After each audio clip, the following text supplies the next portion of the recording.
I'm turning mobs into video game characters, starting with Bowser. A turtle fits perfectly for Bowser. Dislocate the shell, add those Bowser spikes, and reshape the head. This is gonna look better later. Grab this flipper and make it an arm.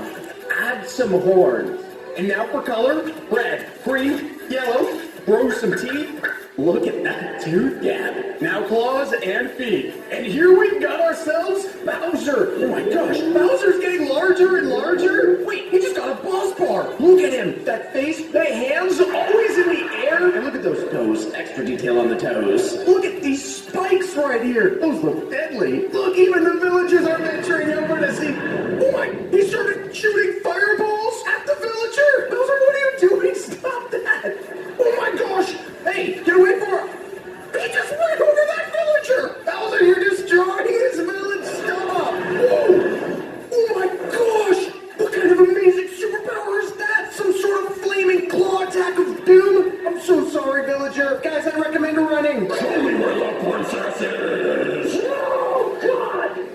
I made a huge mistake. Bowser's going after the princess. I need to get back to Blockbench and make some more video game characters. We'll turn this piglet into Mario. We're gonna have to change these feet and add some blue. We can keep the nose, but we're gonna move it up. Red arms, blue chest. Now fix the face. Make a classic mustache. Toss on some eyeballs. And it's not Mario without his hat. Nope. Fix these overalls. Boop and boop. Boop. Oh, hair. Couple more final touches. All right, and here we got ourselves Mario. Oh, look amazing, actually. Look at him run around. If I drop some mushrooms on top of Mario... Wait, what are you doing? Hey, where are you going? Oh, Mario, you just jumped on the chicken. That was so neat. Plus, we get the sweet sound effect, too. And if I toss a mushroom on top of Mario, there you go, have some mushrooms. Hey. Look, I just made it huge. Actually, now that you're big, Mario, I can get a good look at your face and your hat. Oh my gosh, you look sweet, and the buttons on your overalls, impeccable. What happens if I drop you a gold coin? He takes it right away. He can't resist, and then he jumps. Oops. I guess we're gonna need another video game character to beat Bowser. We're gonna turn this zombie into Sonic. Start with blue. Zombie arms are a little bit too large. What? Add those white gloves and throw on Sonic's tan belly. Make the legs skinny. I mean faster. Install 2 ears. Add the shoes. No. That's better. Add some face detail by making that nose 3D. Sweet. There's big eyes. Avoiding the ugly Sonic. And of course, it's not Sonic unless we have those iconic quills for hair. And here it is. We've got Sonic. Oh my gosh, the quills look amazing. Sonic, shoes, eyes, everything. And leaves blue particles behind him. He's running right out of my vision. I can't even watch him closely. What else can you do, Sonic? Here's someone else. He just rolled off and destroyed that sheep. I got a poor sheep right here. I'm gonna just set it down and see what Sonic decides to do. There he goes, blue ball attack. Excellent. Sonic and Mario together. That should be powerful. Bowser's been sitting here the whole time, and he hardly has taken any damage whatsoever. There is not a single villager left in this entire village, and Bowser is just screaming in victory right now. All right, Mario, you're up. Take that mushroom. Get big. All right, buddy. Take down Bowser. Here's a coin for you, too. Might as well get a Sonic in there, too. These two should be able to handle him no problem. Oh, no! Mario died instantly. Sonic, please, you've got to save us. Bowser's on a rampage. Oh, my gosh. Come on, Sonic. No, don't tell me that. Bowser, you can't have the princess. Oh, the princess will be mine. I'm gonna need some more video game characters to do this right. Quickly, get back in the block bench. I'm gonna turn this Enderman into Huggy Wuggy, because he's tall. Make it blue, shape the head, add some fur, big, spooky eyes, red lips, and creepy mouth. Now open that killer jaw. And we need some yellow grabby hands and yellow feet. And we've got the final Huggy Wuggy. Oh my gosh, he looks immaculate. Look at those long legs. Oh, disgusting mouth. That's good. Look at the fur on the top of his head. Spiky. Wait a second. Oh my gosh, he can still teleport. Okay, I wasn't expecting that. I just brought a bunch of pigs in. We're gonna find out what Huggy Wuggy does. All right, buddy. Whoa, wait, it's a big sweeping attack. Whoa, that was a 2-for-1. Huggy Wuggy's got a dash as well as his teleport. It's gonna be almost impossible for Bowser to catch him, but it still might not be enough, so we're gonna get back to Blockbench right now. We're making Freddy Fazbear, and I'm using a gong. That's the most animatronic thing I could think of. Paint him brown, and then attach the hearing devices. What? Ears. Squish this, and make a snap. Add his iconic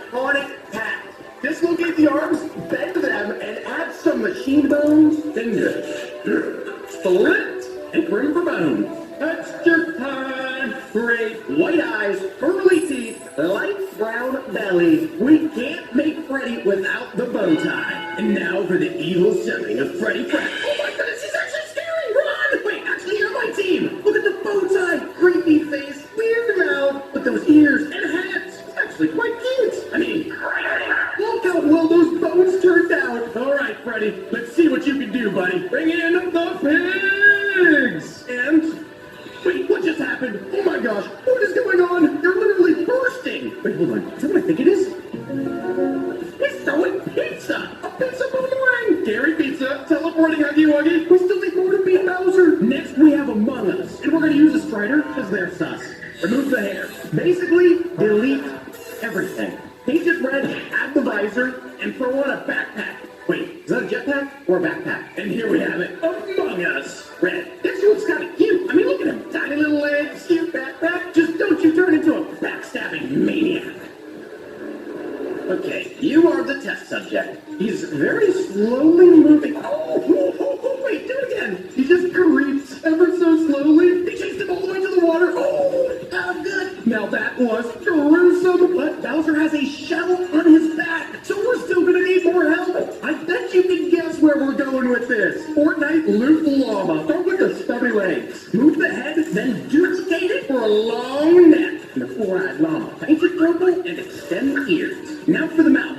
That doesn't look right. Boom. There we go. And a blue body and a light blue legs. Now the stripe. And I almost forgot the tail. And we've got ourselves our final llama. Actually, it looks so good. Look at the fluffy texture. Ooh.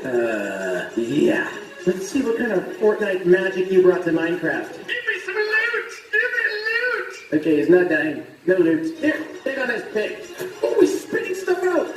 Oh my gosh, he just spit a grenade out. Another grenade. There it is. That one's like a TNT. Wait, it is. A dynamite grenade. Another one. Here we go.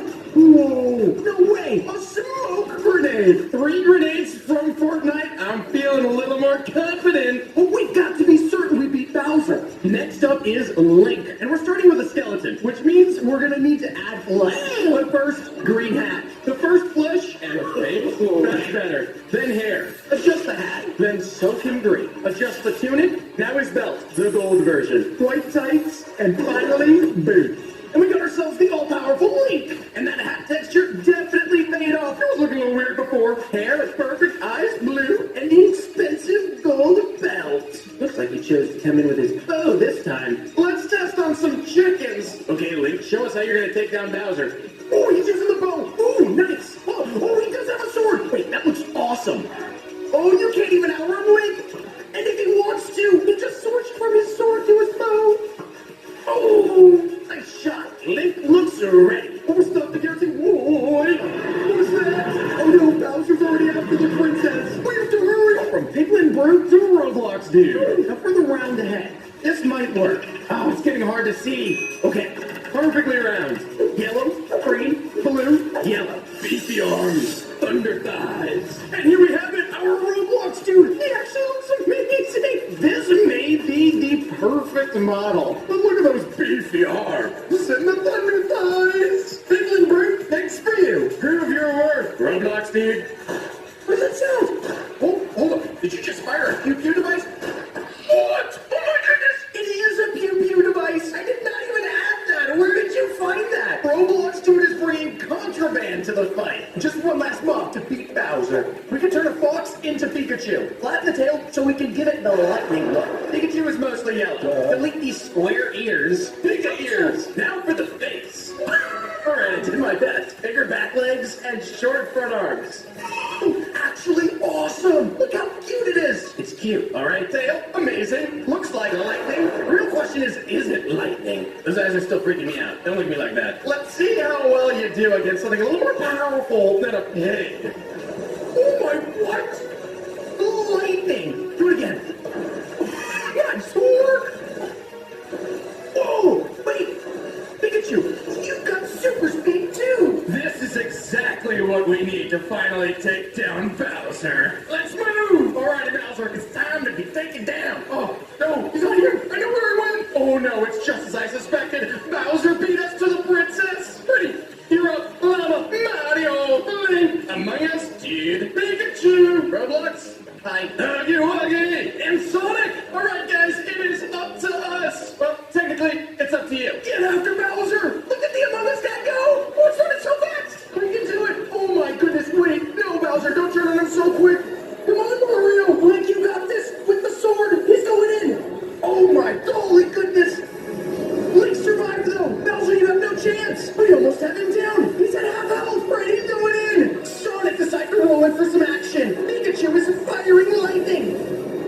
buzzer is almost down. This is it. We did it. Yes. We're gonna make red using this evoker. Get this red head popping out of the top of the lab coat right here. The base for one of his large eyes on the side of his head. Now I need this lab coat to be more coat-like. Give red his tiny little black tie, and we'll extend his suit pants all the way down. I should just adjust his head to round it out with his big black pupils poking out. And we've got red inside Minecraft. And those eyes are definitely popping out way out of his head. That doesn't look comfortable, to be honest. A little itty-bitty tie. I don't even know where you would find a die like that. I gave him a boss bar. I want to see exactly how many friends it'll take to actually take red down. So let's quickly remake some more Rainbow Friends to fight red. Let's turn this iron golem into blue. We can have a nice big clubby blue body. Blue legs too, of course. And now his face. Of course, we can just put the eyes on. Two of them to be exact. But one actually is going to be a normal pupil, and the other is an X. Gold crown on the top of his head here, and his droopy, drooly mouth.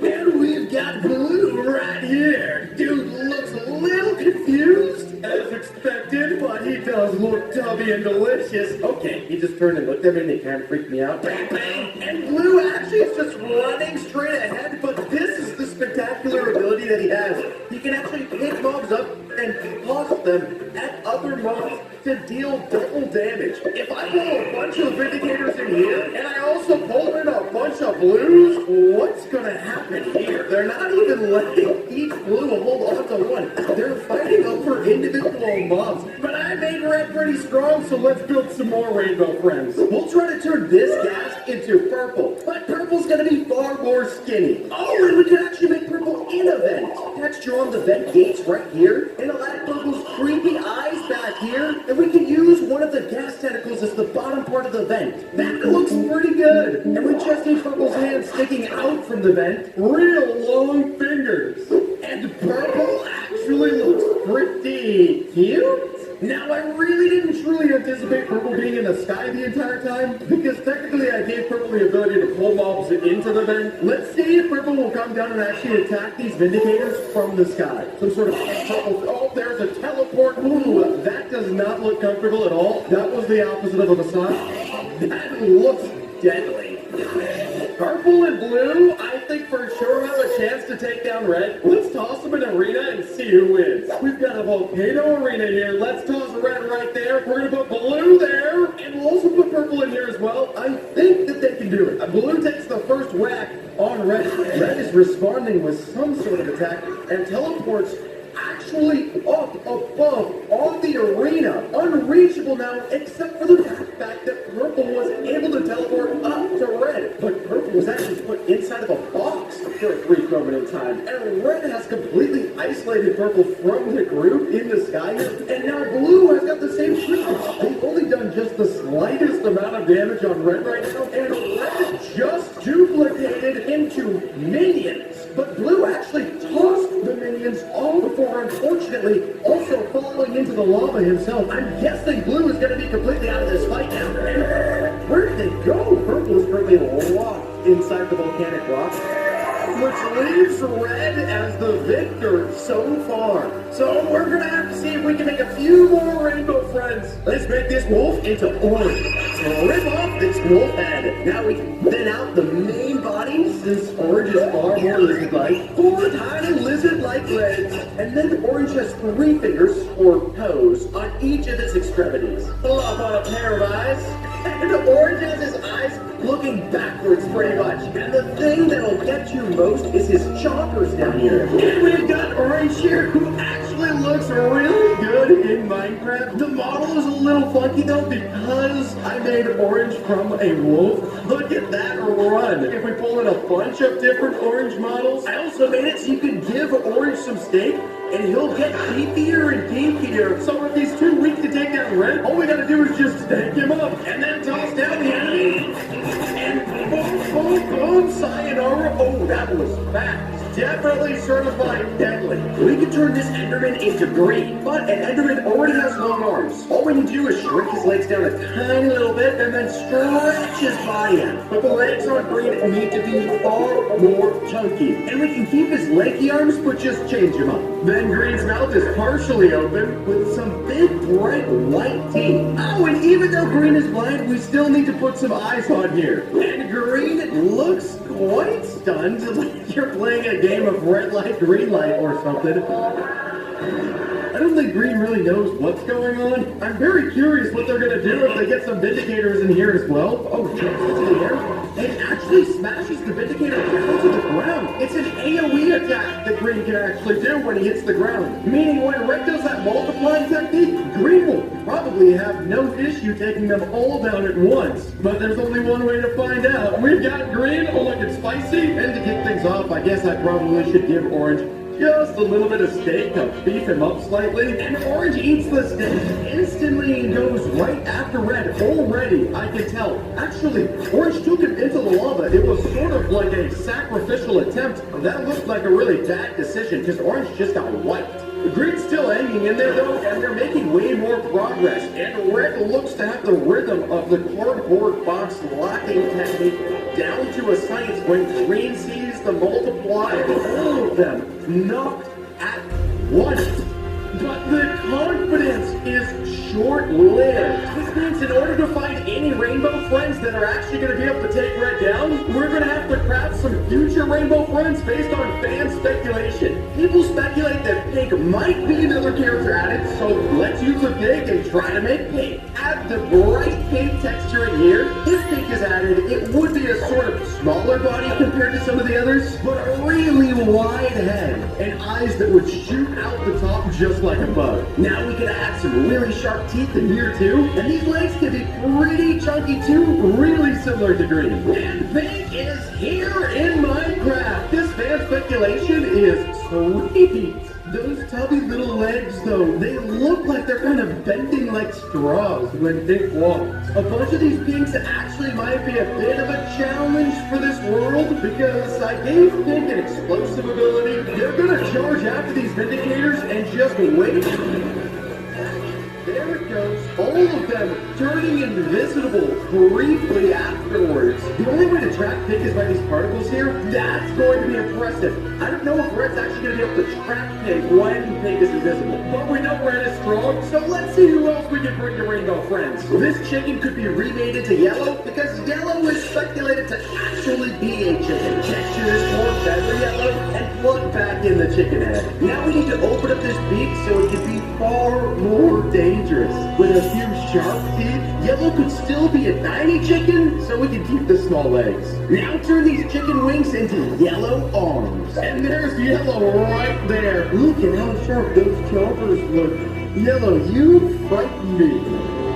But the real power is in the chicken egg. I don't even really know if I want to see what you can do. 3 eggs at a time, really quickly, bang, bang, bang. Oh, but they turned. Oh, and yellow might not be able to last. Actually, yellow goes down. Okay, there may be a small health issue there, but if yellow can stay in the back line and just throw eggs, we probably only need a few more friends. We'll turn this phantom into maroon. We're gonna first dissect the pieces of this phantom, add on the maroon texture, and maroon would have a bit of a smaller head. Then there's 2 long horns that we're gonna have to attach on here. Open the mouth to make more room for some really sharp teeth, and legs that sort of just spread out on either side. Then we'll just build out the maroon wings completely. Okay, we've got maroon right there. Spicy dragon like. Okay, don't fly away now, buddy. We're gonna need some help, alright? So where are you headed? What in the world? Slowly just flying around, the wings ever so slightly moving. Maroon just looks shocked. I'll bring in a couple more maroons down this direction. Stay down here and fight! Oh my golly, wait a second. Oh, it's a flame attack of doom. This little guy, unfortunately, is in for a real hot bath in the flames of death. Yep, there you go. Knew it. I think in that tiny little head, though, I forgot to add any sort of significant brain, and I'm gonna get some more rainbow friends. Lime is speculated to be lime colored, so we could just start with a green zombie. Then a face that is a far more star-like texture that'll sit on the front of his body rather than on top. Large legs that get chunkier towards the bottom, and two big, chunky arms with some real chunky fingers. Still some flames left over from the ring, but let's pop in Lime, and Lime looks amazing. The thumbs up right here. The stance, the walk, the determination, probably a larger brain inside, and Lime is Slime, so I gave Lime the ability to actually chuck Slime at any sort of hostile mob nearby. There goes a little hot toss. The range, not so strong, but it's providing a sort of poisoning effect, sucking the life from them slowly over time. If Lime is able to cover the entire arena floor in yet 30 golden slimes, this could be perfect for stopping Red from teleporting around. But we got a few more tricks up our sleeve. Let's build a completely new Rainbow Friends character and turn this skeleton into Gray. We'll give him 2 heads, 2 eyes on each head for 4 eyes total. And I'll try a triangle mouth with the teeth actually on the outside here. And then we could just do a really long, skinny, leggy body from top to bottom. We've got Gray, a 2-headed, lanky thing. The little triangle mouth looks quite eerie. Ooh, I figure Gray just prefers a chilly environment. He also decides to throw shards of ice at anything. Yep, there you go, boom, smack. Bang, boom, bang. How many it takes to knock, though? I think that Vindicator got hit about 4 or 5 times. So it's pretty efficient, and the fact that Gray's able to throw them from a distance is going to be pretty useful. But there's one more new mob we can bring to Rainbow Friends. Let's add a character Brown as well. We'll put his mouth in his core here, with teeth all the way around the edges. And we could make him a star shape, starting with the cow head here, arms here, and then the legs down here. Oh, and of course, he's going to need some way to see. So we'll just plop some eyes on here. We've got the ice left over from Gray, and we've got Brown. That mouth in the center, there's no stomach behind it, actually. And since Brown doesn't have a stomach to digest, Brown actually fires mobs out of himself after eating them. Whoa, you can see the intensity of these 3 eyes right here. The ultimate stare down. And then denial. These brand new Rainbow Friends and our own creations should for sure be able to beat Red. And we're gonna face mobs in a brand new arena here. We've got a mansion. I removed the lava because that seemed a little unfair. We've got pink, we've got yellow, we've got maroon blonde, we've got our own Gray creation right there, and we've also got our brown creation. Gray is icing the floor as all the mobs slide in to the first couple of smacks. It is nearly impossible to see what's going on, but Gray has locked somebody in a box right there, and has teleported up on top of the roof. I'm gonna clear it out as fast as I can, trying to open up this roof to see what's going on out here. Maroon is in the sky, taking Red on 1 versus 1 right now on the ceiling. Red falls down below again. A few more hits are able to be landed before he makes a quick escape back to the ceiling. But Maroon is having absolutely zero mercy up here in the skies. Unfortunately, Red is able to wipe Maroon from the winds. Preparing to teleport again, Red drops back down into the mansion, and Yellow gets wiped right there too. There goes Brown on the run. Lime appears to be dead as well. It's hard to keep track anymore. And there goes Brown as well. Gray is down. The only Rainbow Friend left is Pink. And Pink gets knocked as well. So we're going to start with the egg creator itself to make Dr. Eggman. Move the wing, create an arm, delete the existing organs, add some new organs, lift it up, big belly, white stripe, golden buttons, so boom, boom, boom. Oh, we're missing an arm. There we go, and long arms. So fit over that way, and we need underpants. Get out of the way. Give me legs, and boots with these knees. Rip off the beat, ridge, retexture, plastic, useless goggles, iconic mustache. Oh, you actually look amazing! Look at that bodysuit, the round waist, and the goggles! Why does he use his goggles? Wait, are you still making chicken noises? He is! Chicken Man! He flaps his arms!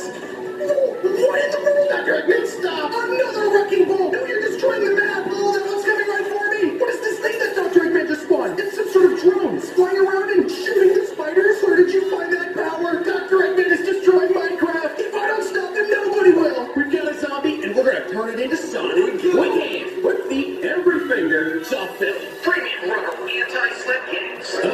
Sonic head, mouth, eyes, avoid ugly Sonic,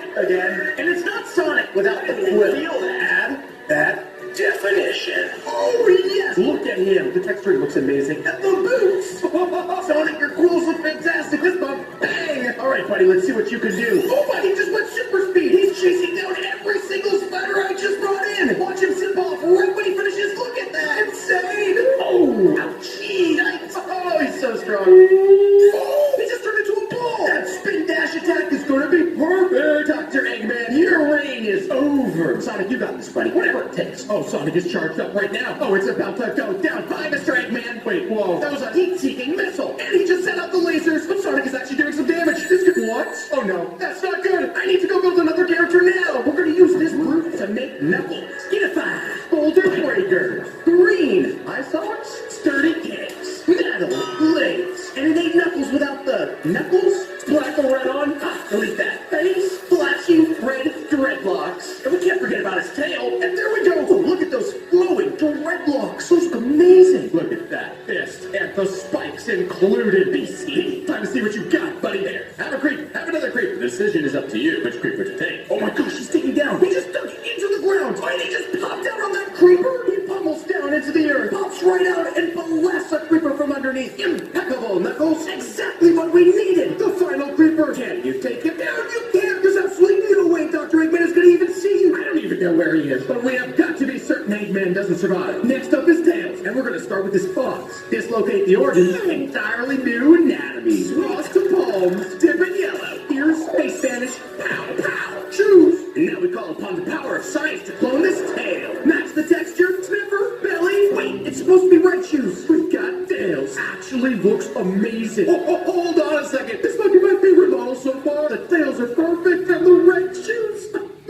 How could you tell anything? You beautiful guy. There's some spiders for you, Tails. Prove your worth. Oh, hold on. It's non-stop. Never ending. There's another spider right here. Watch this. Fly across, floating through the skies. Unstoppable, undefeated. Again, last spider standing. Oh, you have mercy? No, you don't. Our team is building, but it still may not be enough. There is more characters tomorrow. We're going to use this wither skeleton and make Amy. Add flesh, gold bracelet, collapse the bone, add glove. We need something that can hold a heart. Pink legs, red shoes, red to the brain, ears, vision things, two laces, can't forget those pristine eyelashes, and the pink hair poo, luscious locks. And there we go, we got ourselves Amy. She looks incredible. Amy, that's a massive hammer. Where did you get that? I didn't build that. Look at her hair, luscious, and the eyelashes, impeccable. You look absolutely perfect. All right, I'm a tad nervous, Amy, because Eggman just took down your boyfriend. But here's some spiders. Let's see what you can do for revenge. She's charging the spiders. She's just running up and kicking them. Oh, did she just eat that one?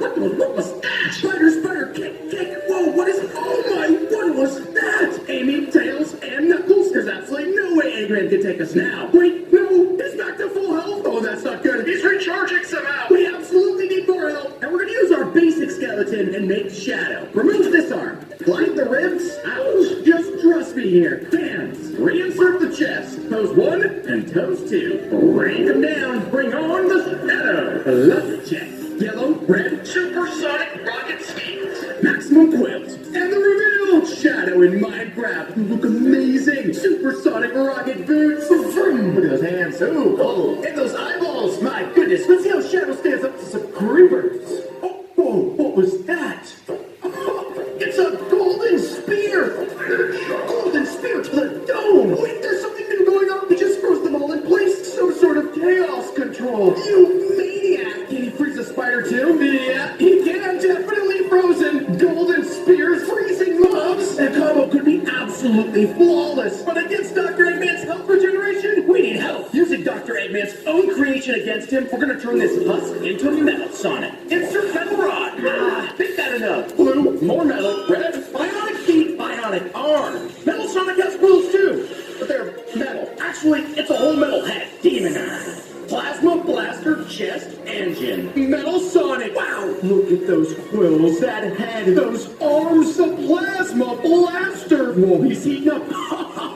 Oh my gosh. Hold on, take a creep. Heating up. Oh, what? His Plasma Blaster activated. We took Dr. Eggman's own creation, and we're gonna use it against him. But at the same time, Dr. Eggman knows exactly what we're up to, and he's getting stronger. Now we need silver. Using this Enderman. Dislocate the joints. Relocate new limb.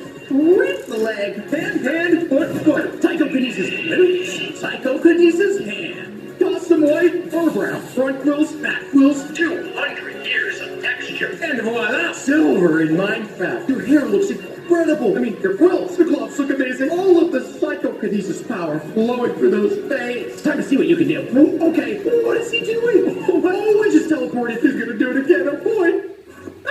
Startled me. Oh, what is going on? He's telekinesing that creeper. 200 years of wisdom. Look at how high up this creeper is. Oh, my word. All of these creepers loading up into the sky at the same time. All right, Silver, I see what you've been up to in the future, but there's one last thing I can do to secure our victory. We're gonna make this big golem the big cat. Round torso, broken legs, purple, 10 toes, 20 toes. 2, 3, slipper, long arm, iconic yellow glove. It's not the big cat without his yellow belt. Stripes, more stripes, pumpkin head, white, purple, whiskers, massive ears, boom, big, I can tell. Look at that tail, massive. Look at those ears, massive. Look at those toes, massive. Now, I just have to bring another, okay, well, whoa, we just, what? Come on, do it again. Watch, there he goes. Oh, you are the last thing we needed, Fig. We have assembled the squad. It is time now to avenge our Sonic. Everybody charge! It's time for you to go down, Dr. Eggman. Let's go, Big. Come on, Knuckles, Shadow, Amy, Tail, Silver, Metal. This is the moment of truth. Amy, revenge for Sonic. Amy's off on the run. Amy goes for another hit. Biggs is getting after it.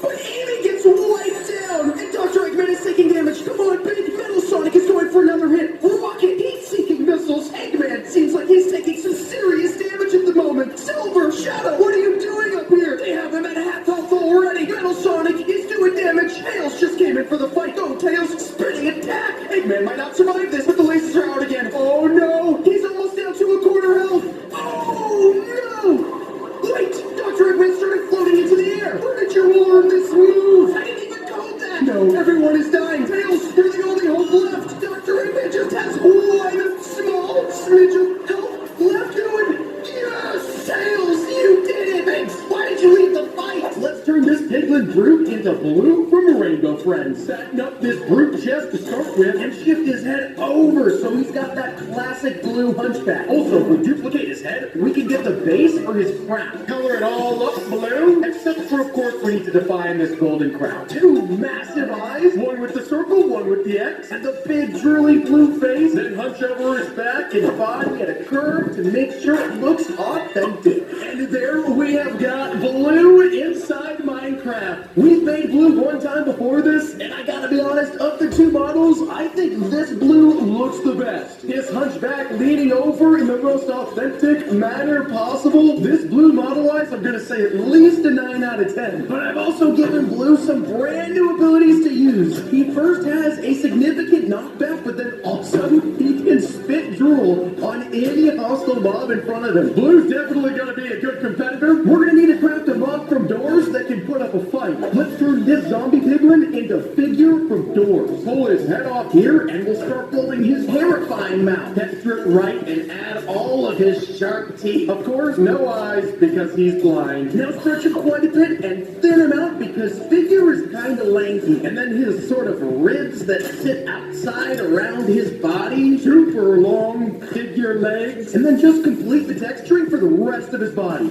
And Figure has entered the world. Look at those long, creepy arms. Oh my word, this size difference is insane. Of course, we also made sure that with those long arms, Figure's able to use them. Let's see if he can sense out this husk though, since he can't actually see. There he goes with the grapple and the hit. This is going quickly, holding it in place. Oh my goodness, that was fast. That looked like Blue might not stand a chance. But let's get these 2 into an arena and find out. Toss Figure over here on this side of the Coliseum, and let's bring Blue to battle him. Figure runs straight in at Blue to begin with, but Blue knocks him right back with a follow-up drool. Massive amount of damage onto Blue, spinning back towards Figure, but Figure's able to just continually pull himself back towards Blue. This may be a swift annihilation of Blue here, but wait, Blue is still holding on strong. We don't want to speak too early, and actually Blue comes out on top. Then he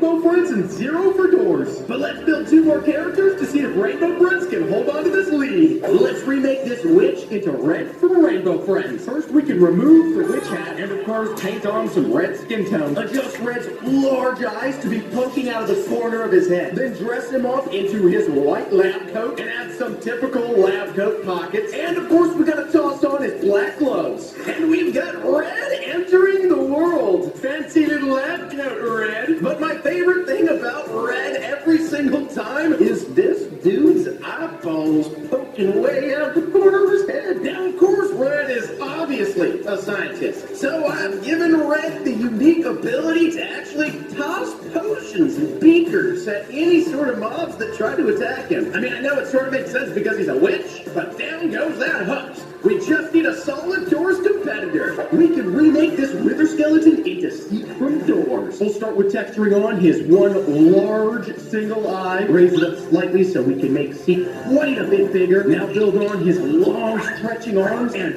big long legs. Then the creepy red texturing that is kind of sprinkled throughout. And there we have Seek. Also very creepy looking. The lanky body consistently just freaks me out. And Seek comes from sludge and also will throw donkey sludge down. Look at that sludge attack. Well, we're gonna find out if Red can survive too. And we've got a brand new arena to give Doors a fair shake. We've got Red in this corner and Seek over here. Oh, and they both equally chase after each other right away. Seek knocks Red back into the corner. He's got him up against the ropes right now, and Red is doing his very best, but there he lands a hit on Seek, and Seek in response tosses Red completely out of the ring, which may have been a really bad move because Red is now able to launch beakers continuously at Seek. Oh, but there he goes in the response. Red is trying his very best to still hold on here, and it looks like Seek may be about to take the win. But no!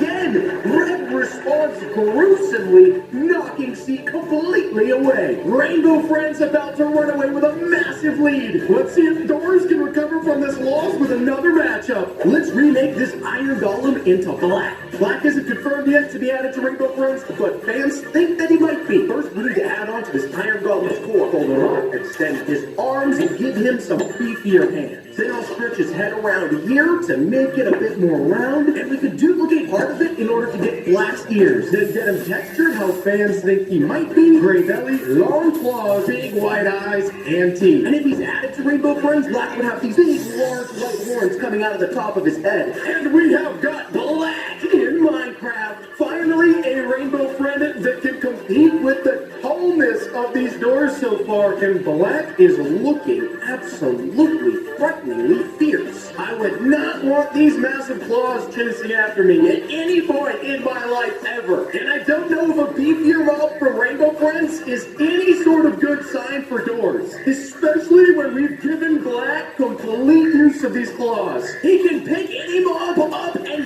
yeet the mob off into the distance. We may have made Black a little bit too powerful. So let's see if we can make ourselves a Doors character that can compete. This Enderman would be perfect to turn into Glitch from Doors. First, I'll texture him the Glitch color, and Glitch has these cube-like parts sticking out from all over him. So let's try to match those just right. Then give him his mysterious texturing as well. And also plug some of those cube-like parts onto his head and legs as well. Then we need to build out some outer planes here, and we can make them transparent. Just texturing them a little bit to get those particle effects around Glitch. And we've got Glitch right here. Absolutely looking amazing. This particle effect, using the transparency, works wonders. And in order to give Glitch a real fighting chance against Black, he needs to be able to utilize his teleport. And that's exactly what Glitch is able to do. A teleport, a whack, and bam! Jumping around from husk to husk. This teleportation may help Glitch move out of danger if he needs to. This could be a great battle, and let's move them into a brand new Arena Graveyard to give Doors another fresh chance. Toss Black down right here. Hello, buddy. And here comes Glitch. Good luck, my friend. If you can't do this, then I don't know if Doors is going to be able to catch up. And instantaneously, Black goes in with a claw attack. Glitch is about to teleport. Ooh, he was not able to teleport cord because Black held him in place. There is not much that Glitch can actually do. This is not looking confident. There he gets a good hit off on Black, and the Glitch is trying to get away, but unable to do so, and goes down. Yet another victory for Rainbow Friends. Will there be any Doors characters that can compete? We need to remake another 2 competitors fast so we can find out. Let's make a brand new Rainbow Friend called Lilac by remaking this bee. Duplicate his body, and then we'll use it to shift his head farther out. Turn him lilac color, of course, then texture his wings a darker lilac color and make them completely solid. And we'll give him a total of 6 legs. Our brand new Rainbow Friend Lilac has arrived! And those wings are up flapping. But don't let Lilac's intriguing colors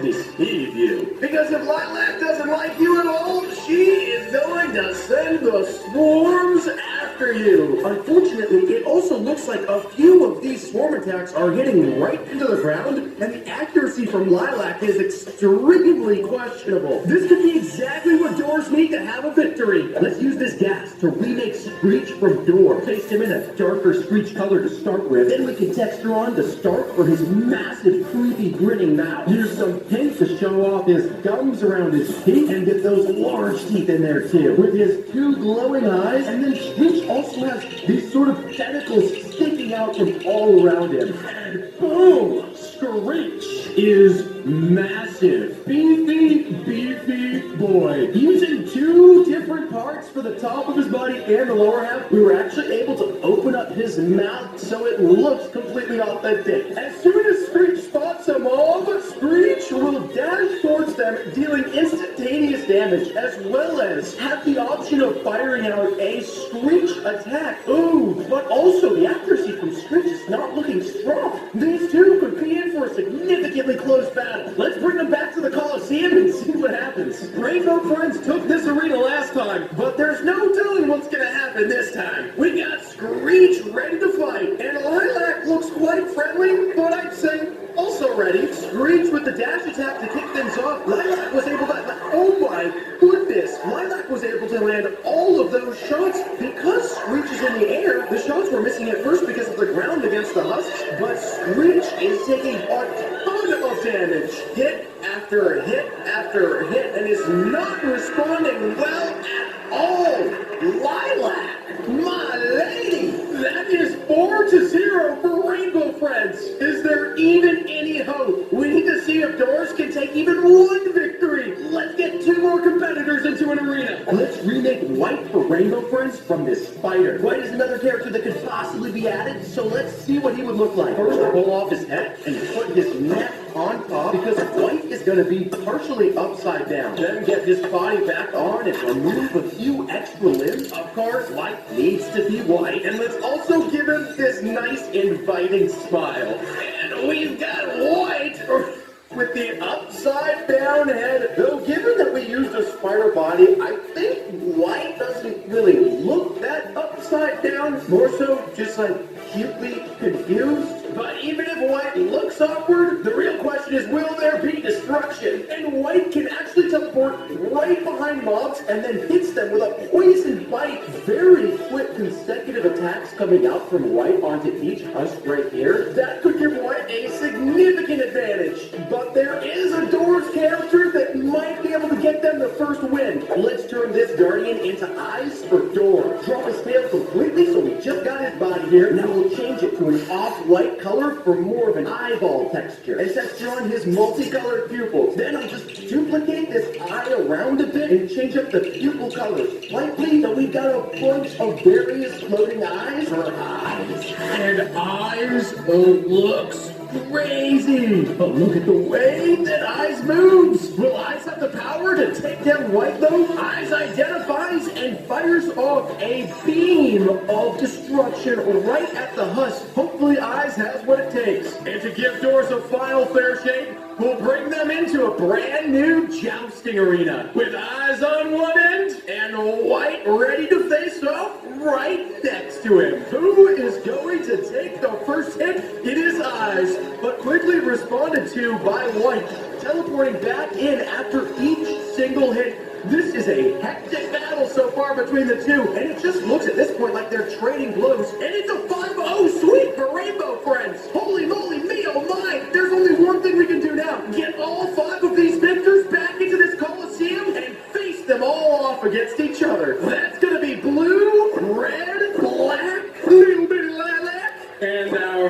the Victor White.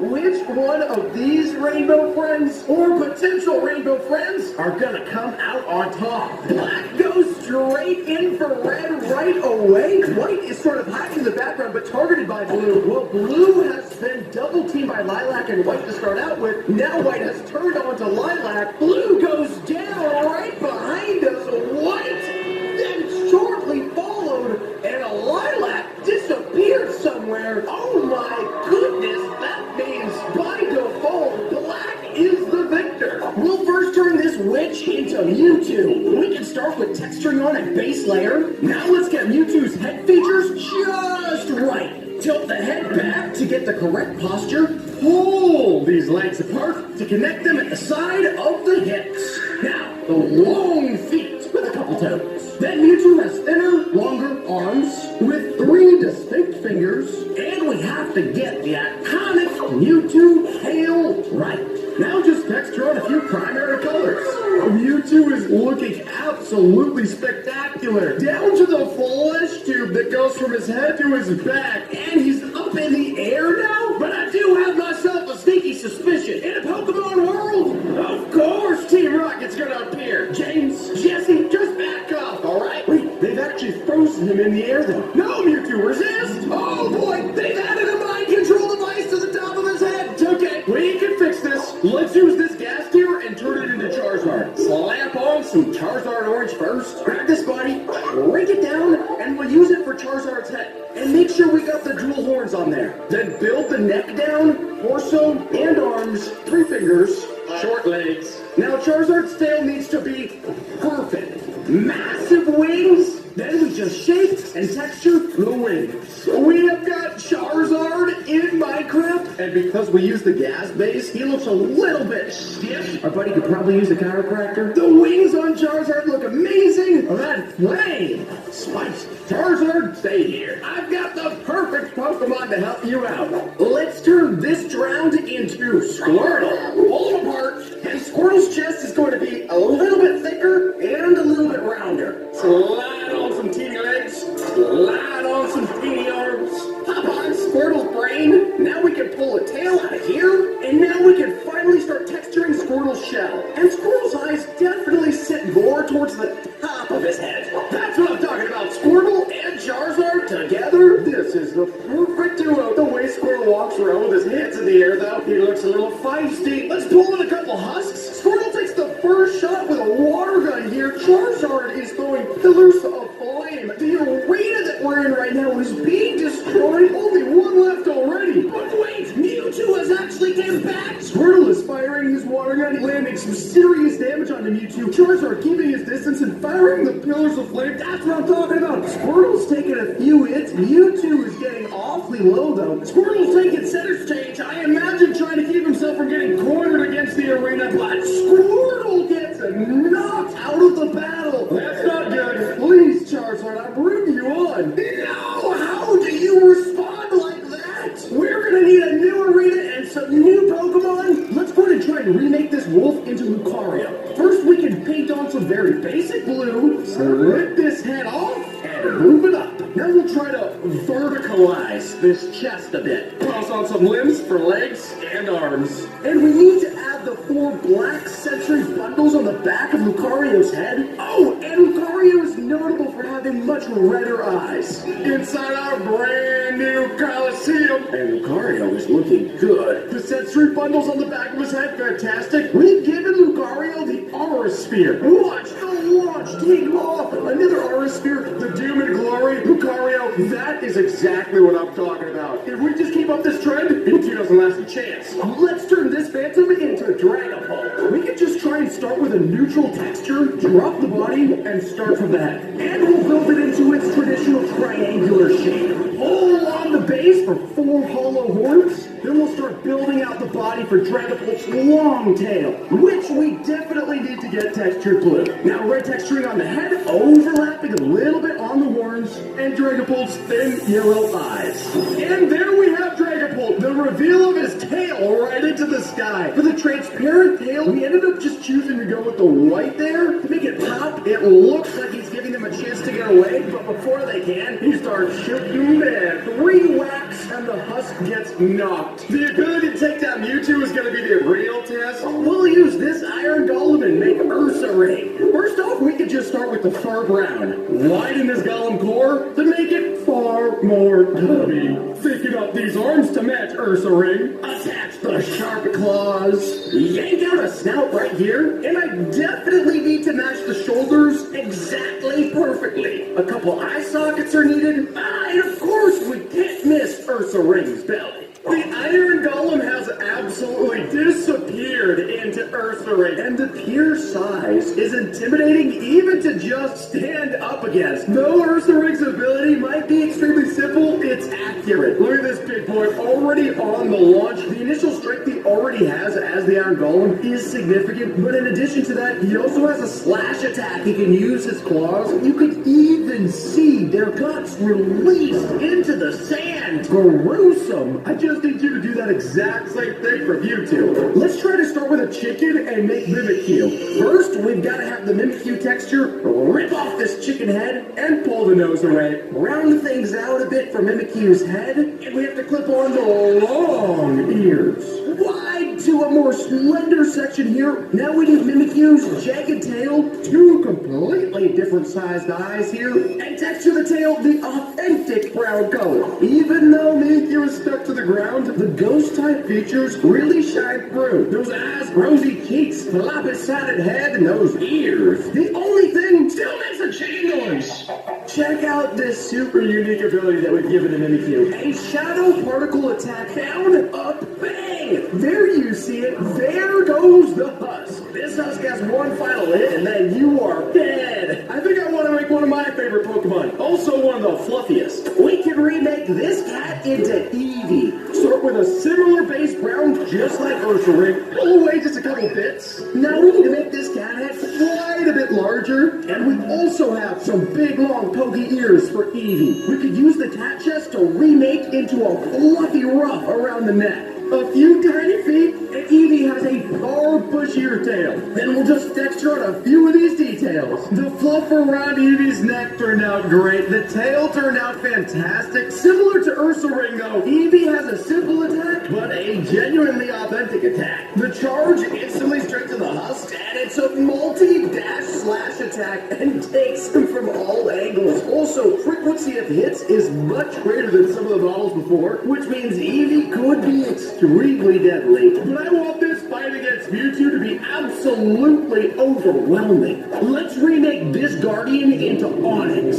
We've got the right style, but retexture it to stone. Starting with Onyx's head first, we'll build the general shape here. Oh, and of course we can't miss the horn right on top. Then we'll start with the other boulders to build out this rock snake, and we could use a shadowing texture effect to make the boulders super realistic. The rock snake himself, with the shaking tail, actually looks pretty intimidating, but the authenticity of Onyx is in his abilities. First thing that Onyx is going to decide to do is dig straight into the ground to disappear before popping up to attack, which could be the perfect sneak attack. There's just two more Pokemon we really need. We'll see if we can remake this rabbit here into Fido. Disperse these body parts a bit. Tubby doe-like face to start, and Fido also has two tiny little eyebrows. And we need the large doe-like ears, which I have absolutely no idea how you hear anything out of those. Hold on a little bloated body, short, stubby legs, and one round tubby tail. And Fido has those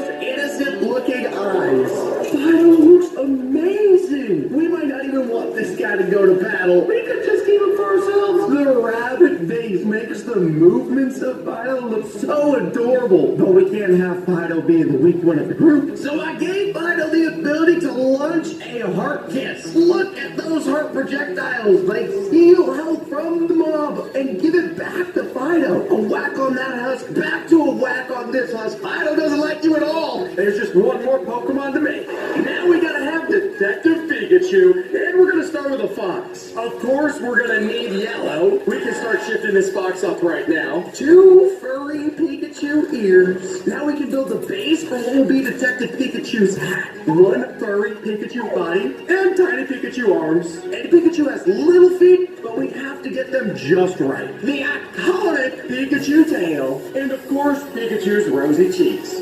Detective Pikachu is on the case. The texturing on the hat looks super authentic, actually. And look at that sprint. Of course, it's Pikachu, so we had to equip him with the Thunder Shock and the Volt Attack. Look at that damage. Another smacker over there. And there goes the third. And Detective Pikachu Even went to go collect the full issue. it's time that we take these Pokemon back to Mewtwo. Detective Pikachu, Dragapult, Ursaring, Lucario, Fido, Onix, Eevee, and of course Mimikyu. And they all race in instantly. Ursaring took the close-up shot. Mimikyu's attack hit from the back right there. Onix also just zipping around, digs down. Can the ability hit though? It can! Ursaring is not letting Mewtwo get away, and Mimikyu keeps tracking from the upper ground now. Lucario shooting from below. Mewtwo well below a half health at this point, but unfortunately, Onix takes the L. Ursaring looks angry about that one, cornering Mewtwo into a section of the arena, but Ursaring unfortunately gets wiped. Dragapult still able to land almost any ability that he's sending out. There's no possible way Mewtwo pulls this off. This is going to be destruction and glory right there. The final hit coming from Detective Pikachu, the most impressive battle we've seen by far. We can remake this Mooshroom into Corridon. Get a base of red. Now let me get a good frame for Corridon built out here. He's got some blue and black texturing. His chest piece also resembles a wheel, though Corridon just walks. These tassels here are white and resemble handlebars. And rocking some super sweet hair. White extends throughout almost like some body paint. Then just polish up some texturing. The legendary Corridon is looking massive. This chest piece here is definitely meant to be a wheel. This guy is modeled after a motorcycle, but the legendary Pokemon from the Scarlet version is incredible. Let's see what'll happen if we bring in the Violet version as well. Let's remake this Phantom into Miraidon. Grab a deep purple first for everything and adjust the location of this Phantom head, while also making it quite a bit more angular. Miraidon has sort of a seahorse shape, but of course seahorses don't have legs. Energy streaks down his neck, teal blue and yellow eyes, and these lightning bolt figures coming off of his head. These two together, super legendary looking, I say so myself. The head on Miraidon looks fantastic, and this chest piece right here also meant to resemble a sort of motorcycle, though neither of these Pokemon are actually using any sort of motorcycle abilities. Not that either of them would need it though, because both these Pokemon are absolutely massive.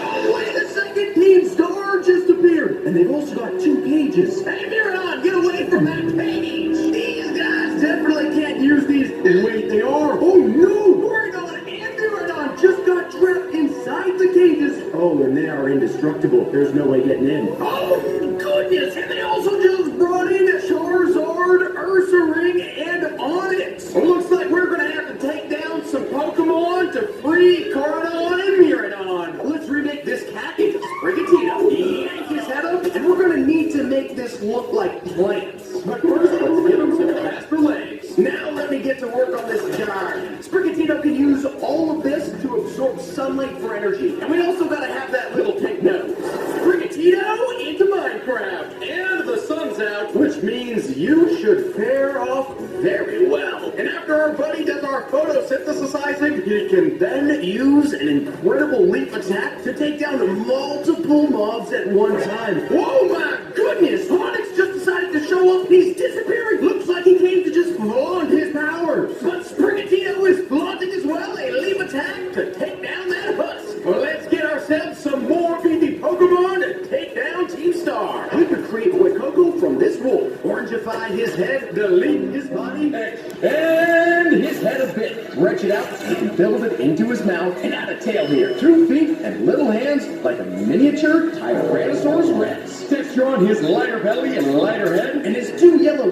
tufts of energy that leap from his body. And we we've got ourselves Sweat Coco here in Minecraft. Looking super cute. Looks like he could use the dentist maybe. Far more tubby than our friend Sprigatito. But those energy spurts spitting out the top of his head could make Sweat Coco a decent contribution to the fight. We've thrown in some husks here, our classic. It's alright, you always must be sacrificed.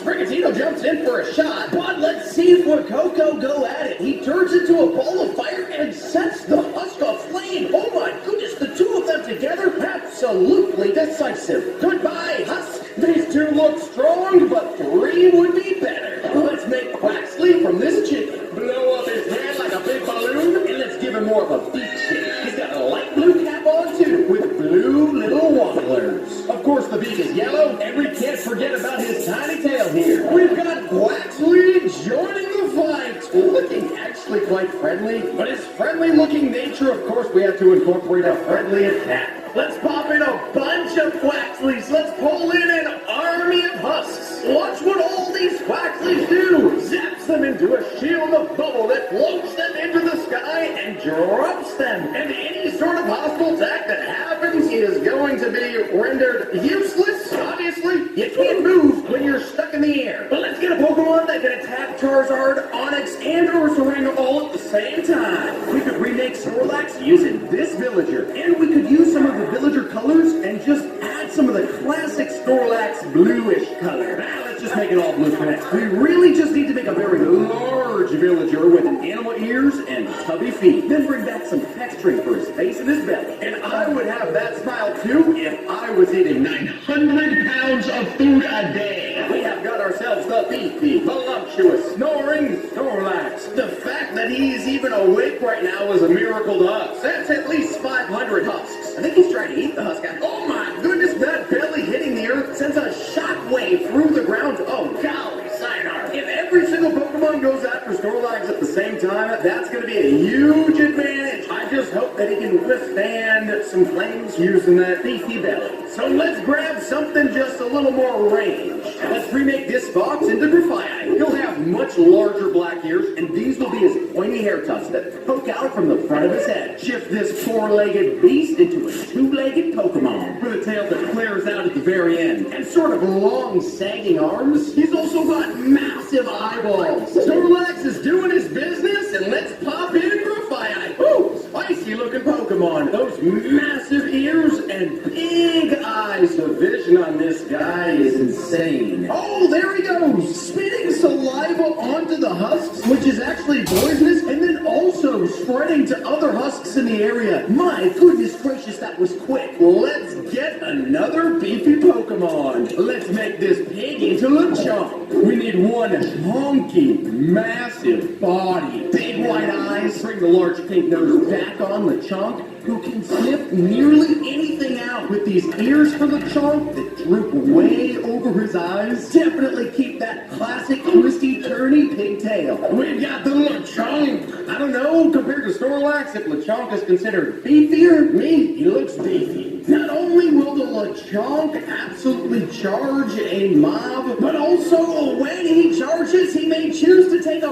bite and actually recharge his own health. Eating a husk might be the most gluttonous thing I've ever seen, but I'm not one to judge. That being said, this single target damage is not what we need. We definitely need more Pokemon that can hit everything all at once. And I've got an idea. Drifloon is perfect to be made from this bee, and we pretty much just need a big violet head, rounded out slightly, and Drifloon has this cloud-like top here that is completely white. Big X-shaped nose, and two little dangling legs with little yellow feet that hang down. Drifloon has joined the fight, or the soon-to-be fight. But of course, Drifloon is more deceptive in nature, and when decidedly angry, which he is, oh boy, Drifloon can choose to nuke himself, leaving himself stunned, but also all of the husks stunned as well. There is a massive amount of damage that can be done. Oh my goodness, holy moly, me oh my. Drifloon is the guy to have on your team. I feel like we could conquer this right now, but I think just two more Pokemon will do. Let's remake this witch into Gar. Gardevoir. The light green covers everything and shapes the green hair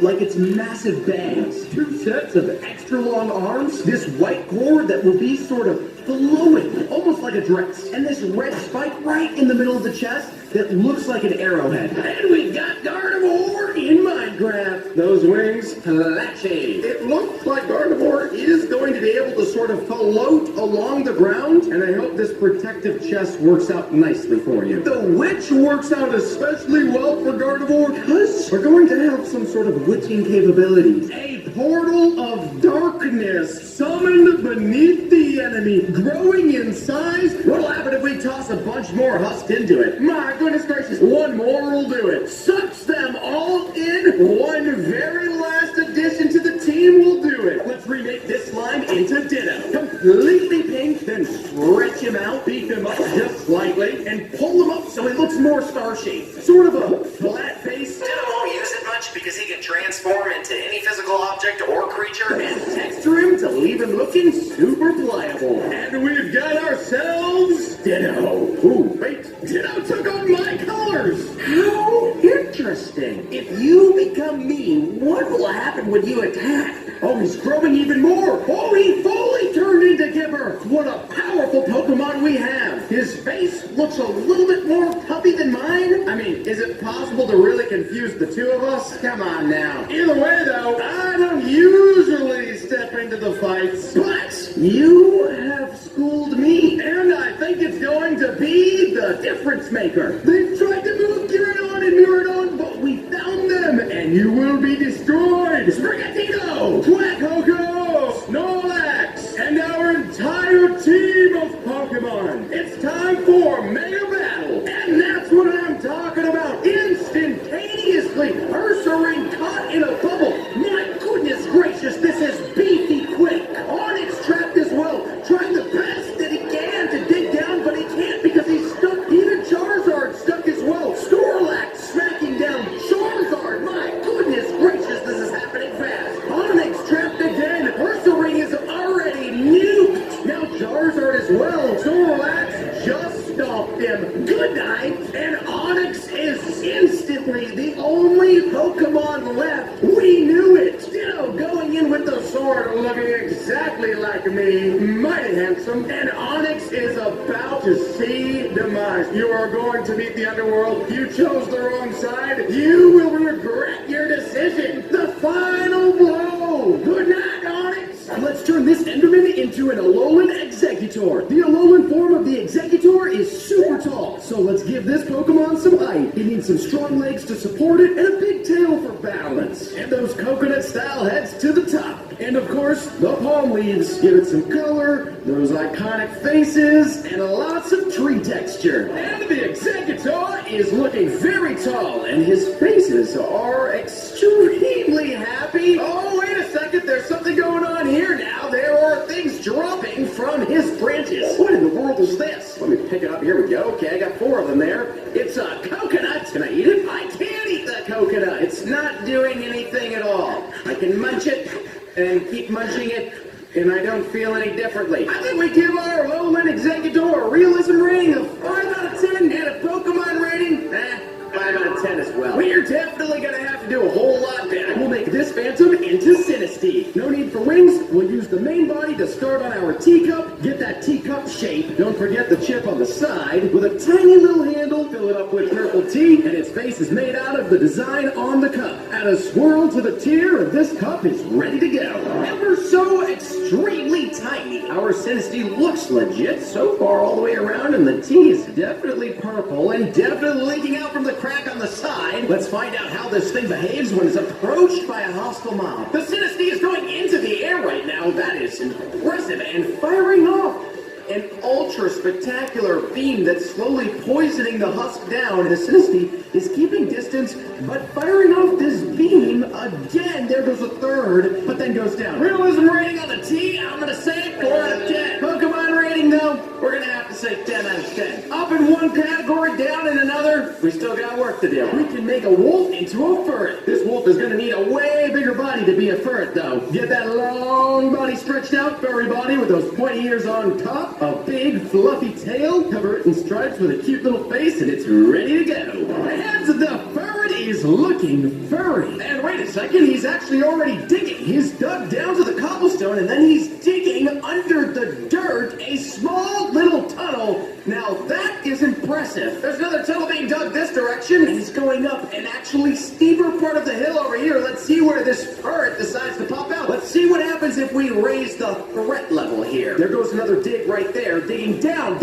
even further, digging back the other direction. Look at this right here. Our ferret has done a double tunnel back this direction. Although this ferret does look big, the fur doesn't look so furry. So our realism, I'm going to put at a 5 out of 10. So our Pokemon rating might fall just a tad, but I think we still keep it at a 6 out of 10. Let's see if we can pull that Pokemon rating up to a 10. Let's turn this bat into a cutie fly. We'll need to adjust the body a bit to be more horizontal. Add what will be our pointy nose. Make those bat wings into fly wings. Start adding in some color here and here. And with a little shaping, this cutie fly is ready for takeoff. Oh, cutie fly is cute. A tiny little stinger on the front. Little tiny flapping wings. Ooh, it's fast though. We're gonna have to be careful to keep an eye on Cutie Fly this entire time. Let's see how Cutie Fly does. Looks like Cutie Fly sends out a massive gust of wind towards the husk, spins him around. Oh my word, he's stuck in there, taking damage the entire time. Right when he gets out, another gust lands and he starts spinning again and goes down. This Pokemon rating, I'd say 9 out of 10. Now on the other hand, think we might have to drop the realism for Cutie Pie down to a 3.5. Now a sheep is perfect to make into a Wooloo. A Wooloo will need some horns and big floppy ears, a little more realism to the legs there, add in a lot of fluffy wool, and the classic pigtails framing its face, a splash of white, a little pink nose. Look at that cute face. And these guys look amazing. Minus the braids coming off of their head, I imagine that these will look pretty close to actual sheep in real life. They're big and round, and they look like tiny white tennis balls. Time to test the truth of that wool. Ooh, we did get some. Let's see. Oh, we got a lot. I don't know if we get that much wool from every Wooloo, though. Let's see. Here we go, buddy. Come on, let me see how much you got. Woo, nearly half a stack. Realistic rating, 9 out of 10. Now, the Pokemon rating, we'll leave it at a 6.5. We have to make this pig into Bulbasaur. The head isn't quite the right shape. Let's see. There we go. Make it shorter and tilt that posture a bit. We'll add the plant bulb to its back. Get the perfect red eyes and a big smile, and his green spots all over. Let's go ahead and plop Bulbasaur down right here. This guy looks exactly the right size. I think he went to hide inside the flowers, but he's slightly the wrong color to be able to keep himself fully disguised. Let's add some husks to the equation here. Instantly, Bulbasaur backs up, targets the husk, and sends out the Razor Leaf attack to go after those husks. And launches that Razor Leaf that knocks the husk out. Bulbasaur is an amphibian, but it's not very frog-like. It is a plant,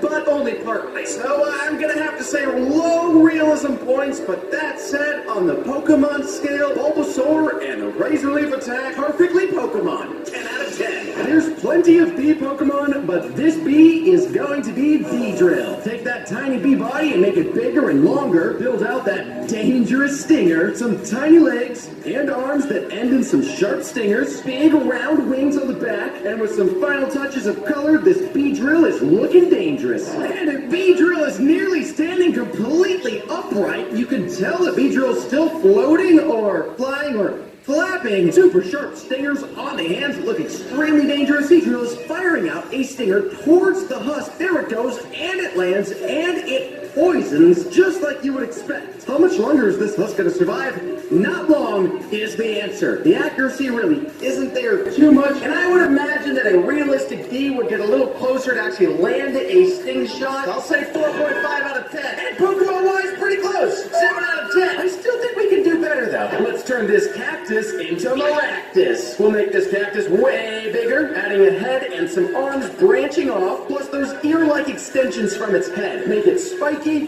covered in yellow thorns, with bright pink flowers and those big yellow eyes. Let's find ourselves a little spot of desert here and pull in our Maractus. Overall, looking solid so far. The coolest part about Maractus, though, is the ability to toss needles. You never want to touch a cactus, and that's the reason why right right there. This maractus will fire out needles in all directions, hitting everything around it. Even if we pack up some husks all around maractus here, all together, just fire it out in all directions. 360 degrees of destruction. Maractus fell in the water, and I think that might be the end of our maractus. And needles are sharp, and maractus is sharp, so I'm gonna say 6 out of 10 on the realistic factor. And on top of that, it does look like maractus, so I'm gonna say 8 out of 10. We can definitely get a 10 out of 10 for both realism as well as Pokemon. This fox will be our Bidoof. It'll need a flatter face with some big buck teeth, that tail floof, give her a face and some floppy round ears, a little extra color, and she's ready to rock.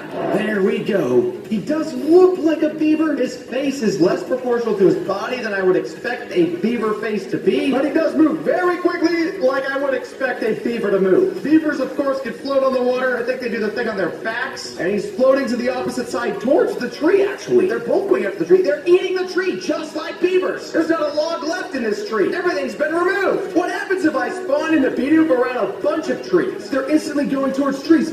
They're eating them all down. There goes one right there. They go straight to another one. They've got a one-track mind. I think this intense focus on the trees has got to be a 7 out of 10 on realism. But it's not quite perfect as a Pokemon. Maybe a 6.5. We're getting closer on average, but we still got work to do. Let's make a slime into a Magcargo. Flatten this little guy out into a longer base. Give him a neck and a big shell. Can't forget a head with its droopy magma face. This magma body can get up to 18,000 degrees Fahrenheit. Add some detail to its shell, plus flames coming out because it's so hot. With a little shading, this guy is fire. Now that is a red-hot snail. Doesn't quite move around like I would expect a snail to move, though. He's sort of lagging around, but he's still able to spawn the lava all around because he's as hot as the sun, which is a good sign. If we pulled in husks everywhere, our Magcargo is spreading himself all over the valley, spreading the fire along with it, and those husks are getting toasty. Of course, we've got to be honest though, this is not what you expect from a snail. Accurate to the Pokemon, leaving us a 9 out of 10, but not so realistic. Leaving us only maybe a 2 out of 10 at best. We've got one final option to close out the 10 out of 10 on both categories. Let's turn this chicken into Flamigo. Raise up that body. The Flamigo has a knot as the base of its neck like a balloon animal. Some super long legs and a super long neck to match with a smooth curve. They've got kind of pointy little heads with their beaks. Can't forget how they like to stand with one leg propped up. This Flamigo is looking friendly. We have got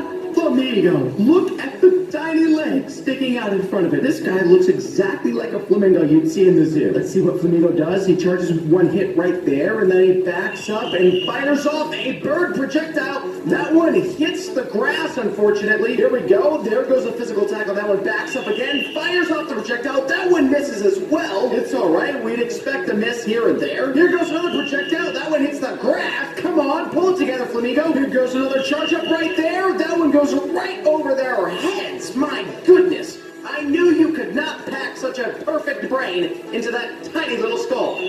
There goes the charge, and that one lands, though, and the husk takes damage. 10 out of 10 on Pokemon, 10 out of 10 on realism. A perfect score for our Flamigo. We're grabbing a beefy golem and making Donkey Kong horrified. Shift that belly, cluck the head down. DK has got a punch to it. Solid length on these arms, just pop them back on. Adjust that snout. Oh, we just look at that pretty face on this guy. And then he's got that hair. Let me juice up these arms real fast. Toss on some teeth down the coat, smack on some fists, and some purr. And the donkey has this pristine red tie that we have got to get right. Boom! Beautiful tie. Excellent fist. Dangerous. And the question becomes, what exactly can you do, Mr. Donkey Man? Okay, well, it was a ground slam. Oh my goodness. There was a barrel thrown at him. He's whacking him with a cannon. And he can shoot the cannon. Goodness. Oh, he's eating all of them. Yeah. No, I already have a boss bar. At least you seem real nice so far. I've made a few mistakes in the past, but I think we're in the clear now. So we can get back to work. Now we got the Princess Peach. Give her some sparkle, delicate white gloves, and a shoulder boot, and make that dress flow. Drop that gold hat down to a gold crown. Lusciously blonde hair, except the dress just a tad here and there. Big blue eyes and lashes with expensive sapphire brooch money can buy. Boom! Peachy Minecraft! Look at that dress! With the sapphire brooch, boom! Absolutely heavenly. She's just the kindest lady in the whole land. Whoa, okay, what is that? Hold on. Whoa, oh my goodness, okay. Oh, is that what I think it is? It's a permit. This lady's throwing vegetables out here. How many vegetables can you throw? She can throw a salad. You are a maniac. Oh my, wait, what? Hello, donkey. Why is he staring at us? Okay, let me just keep a close eye on the, wait, what is he doing? No, what? He just picked her up. Put her down, donkey. Looks like Donkey Kong just kidnapped Peach. No problem, it's okay, I can fix this. All right, we better bring out the big boy. We're turning this zombie into Mario. Flesh first, then the clothes, and you've got to have his iconic red hat. Oh, and that's the part that sticks out. What's that called? Kiwi bread. I think that's supposed to be an massive, voluptuous, no, some premium Italian club. Then we gotta yank up those overalls and slide this caterpillar underneath his nose. Lip sideburns, and we gotta make these feet bigger so we can chase after Peach. I will save ya! Mario! That mustache makes me feel like I should rub one myself. And that hat, fantastic. Those perfect overalls keep those pants ridden high. We got a villager here to take care of them. Oh my god! And he's jumping. What? Oh, look! Flattened! Mario, shoot a fireball out of that voluptuous nose you got. Bang! Snot rocket! How do you keep all that flame in that nose? But Mario, you are just one part in my multi-step plan to take down the dunk himself. Now for the younger, taller twin brother, Luigi! And we got work to do. Get the clothes on there, green hats, give him a good sniffer. Sideburns all around. And Luigi is taller than his brother Mario, so we're gonna break that, dislocate that, lift him up. Solid gold overall butt. We got ourselves Luigi! Oh my goodness, he's so tall and handsome. Look at that mustache too. The genes in this family are immaculate. See what you can do against this villager right here. Whoa, jump too. Oh my goodness, he went even higher. Put all these guys around like this. Oh my! I wonder where you've been training, Gold's Gym. All right, no need to spill your secrets as long as you participate in my takedown of the Donkey Kong. We're gonna grill the Mushroom Boy himself on top of this villager. Break down those notes until we got ourselves a village bait. And delete all the skin. The sleek blue vest. Wrap it all the way around. $10,000 gold lining. White undies. But arguably the most important piece is the mushroom cap itself. On it red. And bang, we got the toad mushroom cap for a head. Ooh, tasty. And look at that expensive blue vest. Let me see what you got inside of it. What? Look at multiply. There's 3 of them. They're all swarming. How really can you guys swarm all of them? They all team up too. They'll go after the same mob. All I gotta do to bring it back together is spawn in something dangerous and watch. They all swarm in instantly. Toad is multiplying like crazy. But I gotta figure out where Donkey went. But that's Donkey Kong right there. He's taking Peach somewhere. Donkey Kong, don't do it. He just disappeared. Where's he going? He's taking her to some sort of tower right now. Stop it. Oh no. Donkey got her. He locked her away. Okay, we need more help. Hurry, hurry, hurry. We're taking this turtle airborne with a Koopa paratroopa. Verticalize this shell. Raise the fin. Just shed a few pounds and size down the shell. Classic yellow face. With the eyes that just pop out.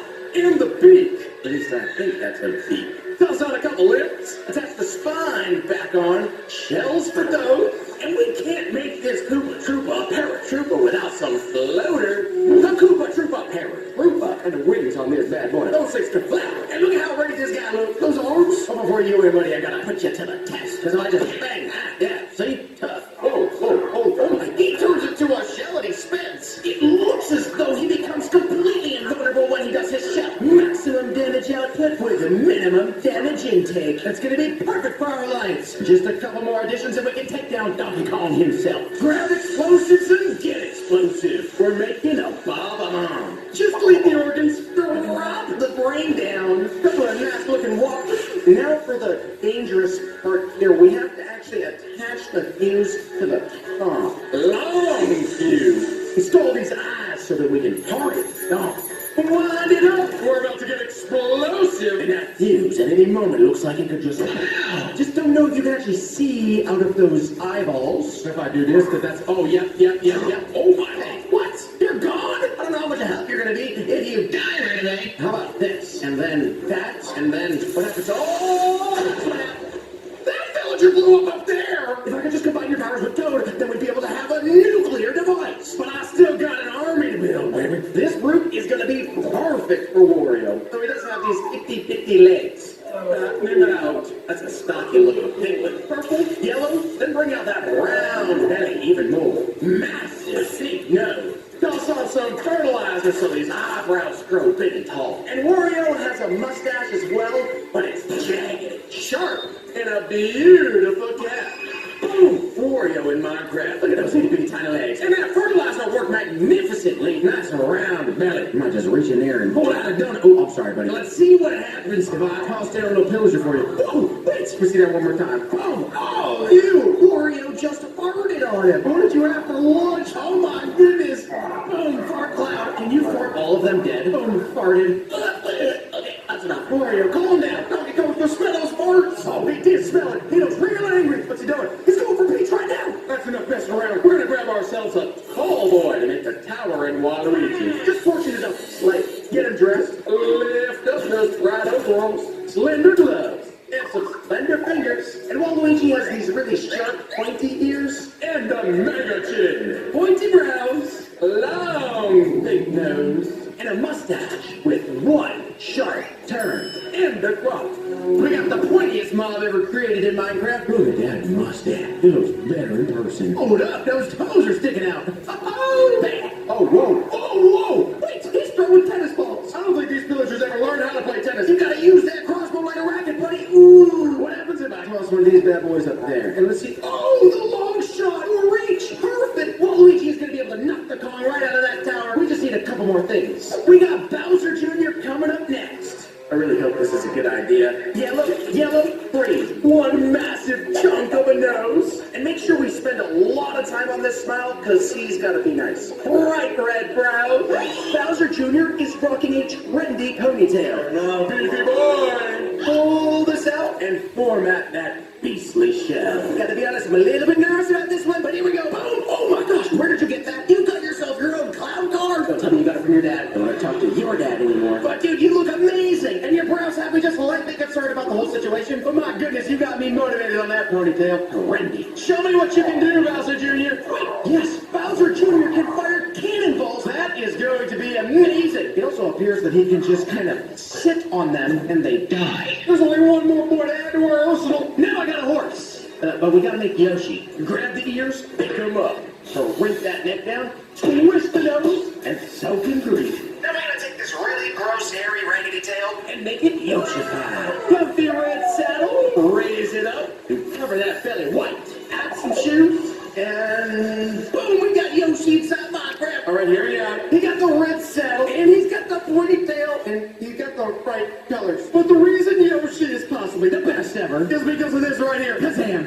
A match made in heaven. The Mario does look a tad bit heavy, and Yoshi has risked his entire spinal cord in order to save this princess. Let's charge! This is the squad of glory. Victory shall be ours. Oh, yeah, the donkey is defending the Peach. Yoshi and Mario, go ahead, try your luck. Wait, oh, they've shot the fire. Oh, Mario is, oh no, that was a brutal. Okay, come on, everybody get out here and start fighting. The Kong is taking the high ground, but the Paratroopa Koopa is after him. Oh my goodness, there is havoc. Wario is going after him. Waluigi goes for the sprint. Oh, Kong may not survive. They haven't cornered, actually. What will the Kong do? Wait, Donkey Kong himself just worked all of them at once. Don't it's up to you and your multiplication. They haven't cornered yet again. Wait, Waluigi, he's coming back to the fight. Donkey Kong is almost at a quarter health. The unlikely heroes of the battle, the beautiful people that will save the princess. They might actually do this. No, they did. Yes, high five. Oh, sorry. Okay, Peach, I'm coming for you. You're safe. Peach, I brought your savior Toad. Oh, boy, wait a second. They're falling in love. We've got ourselves an unlikely love story. Let's make Poppy playtime right off the bat, starting with a witch. Face colors, blue, red, white. And we have to make her doll size. Shrink. Shoulder poof. Grab this hat. Leave that. Make it look real curvy. Hair transplant and one front curl. Coop the pony. Though Poppy Playtime is a real girl, she has these massive eyes and rosy cheeks. Wear her dress and those high feet. And here we've got it. Poppy Playtime in Minecraft. The hair, I think, came out fantastic. Those rosy cheeks, right? Now, I am curious about one thing. What is that boss bar doing at the top of my screen?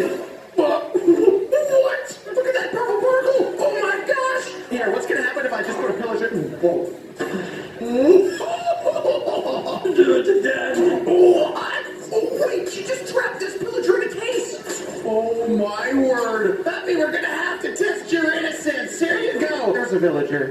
No! That's not good. All right, solution time. I gotta get back to Blockbench. This might not work well at all. But we're gonna make this Enderman huggy-wuggy. And I hope he helps us. Blue fur, red lips, big smile. Open up! A few sharp teeth. And we have to get the brain just right. Vision, massive pupil, yellow feet, thumbs, creepy hands, other creepy hands. Huggy-wuggy in Minecraft. This could go poorly. But look at those lanky arms and those legs. The head, honestly, quite perfect. Little beef, don't eat me. But we'll just give you something to munch on right here. Wait, no, he's literally chewing him up. Oh, you can see bits coming off of him. I'm not scared. Guts and organ. It's constantly pouring out. I just have to confirm. What happens if I put a villager there? Oh, my gosh, I'm so sorry, buddy. Run for your life. Apparently, I made a little mistake with Huggy-Wuggy 2. I better get back to Blockbench and find something that can take down Bobby. Now for Kissy Missy from a wither skeleton.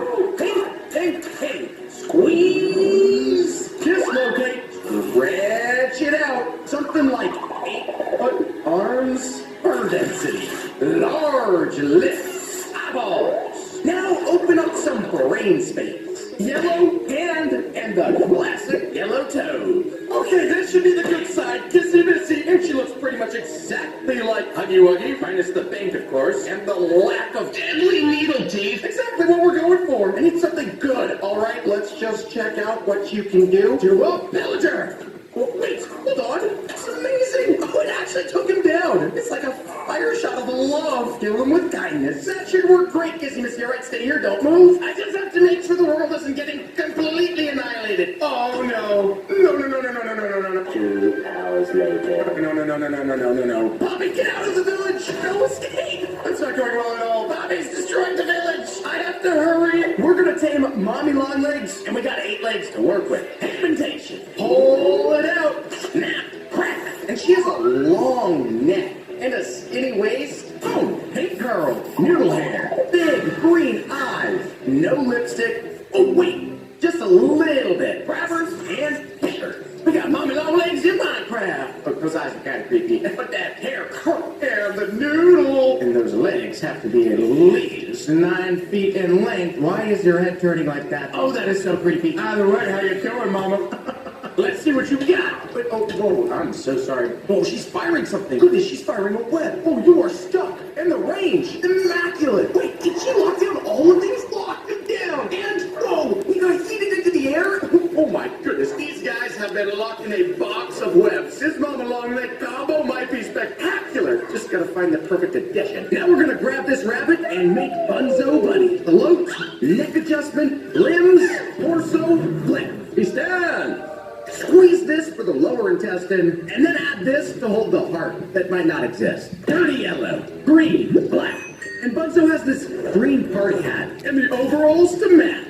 Buttons, lift that, and we have got to add his symbols. There we got Bunzo Bunny, perfect size, standing upright, lit green overalls. The best piece of it all, those symbols. Kind of curious what you're gonna do with those. Everybody else seemed to handle a villager just fine, so let's just give you that. Whoa, okay. Hold on a second. Wait, and bang, annihilated. Now I'm kind of concerned that everything might just be cursed and oh no, run! Oh, And everything's cursed. despite your cursed nature, I still need you to take down Bobby, but we can't be ready yet. We're gonna take this wolf, painfully stretch it, and make BJ plug a pillar. Pause on the basics. Grab the nose and make a tongue. Round this out, then we have to tilt his ears down. Darkness, and a mouth for his tongue to hang out of. Rip off, left. Caterpillar parts, out.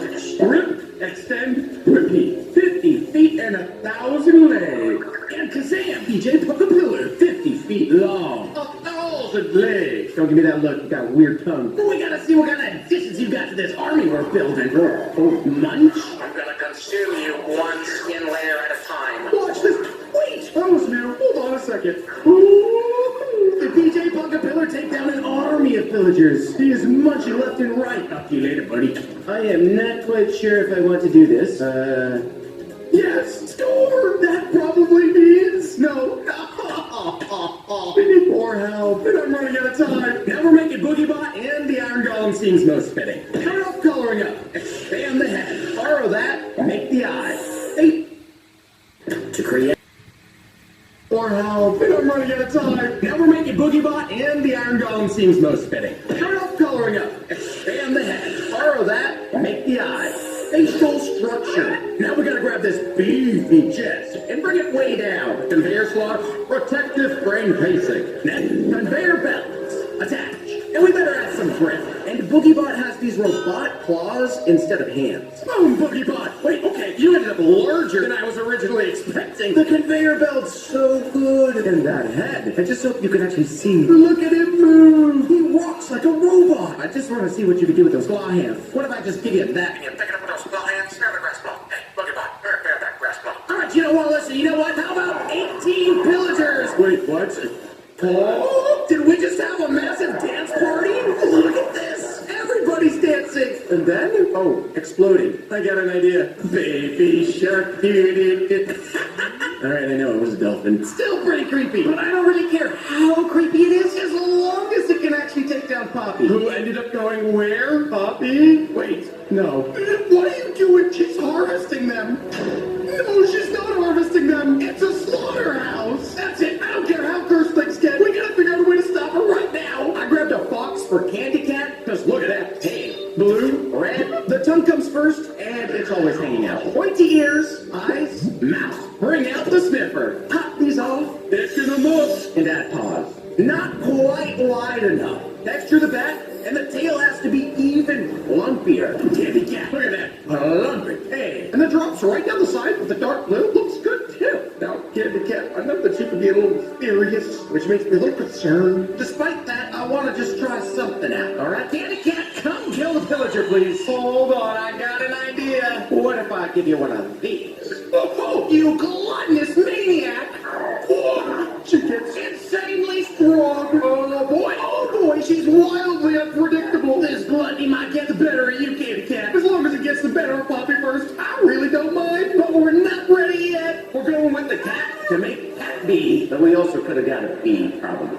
Limb down, joint removal, stretch. Rip that off temporarily. Tiger stripe. I mean cat stripes. Look it back in. Eyes, angled brows, and Cat B has these antennae that just pop up in between her ears. Install flight capability. One less gluttonous cat. Oh, so tiny and cute. So that could be deceiving. The stripes look amazing. The wings, flight capabilities, the antennas, the innocence is creepy. All right, let me give you something to munch on. How about that? Does it sound like a fart? It doesn't sound like a fart. It actually doesn't, all right, guys? It's just because it's so close. Watch when it's over here. It's a zipper, like a bee stinger. Ooh, and it leaves some sort of beeswax on the ground. I'm not sure what that is. Can you give it a sniff? Yep, beeswax. Look at that long shot. Yep, that's useful. One more to go. We're bringing the rejects back into play with O in the oven. Just need to deconstruct this slime. Orange, oven hinges, eye sockets. Handle, which kind of acts like eyebrows. Heater hole. A couple input buttons. Burn top. I could see how Owen could be a little bit dangerous. Oh, in the oven. He actually looks like a sweet tiny oven toy. And the burner's on top. Nice. We got the buttons. Eyeball. But the handle kind of makes it look angry. I can't really see why you were rejected. You look amazing. I don't even really know if you can actually do anything. That was kind of... Oh my goodness, that's hot. Fireball attack. Goodness, you can roast like a pizza, buddy. Pepperoni pillager. Actually, if you don't mind, can I have some kebab? Thanks. Yeah, that's perfect. Let's just stick to using it on Poppy. How about that? We're ready to rock. I hope. Oh no, Poppy slaughtered them all. Kitty Cat, happy. Buns up, Mommy. Kissy, BoogieBot. Oh, wait, all right, guys, it's up to you. Take down Poppy.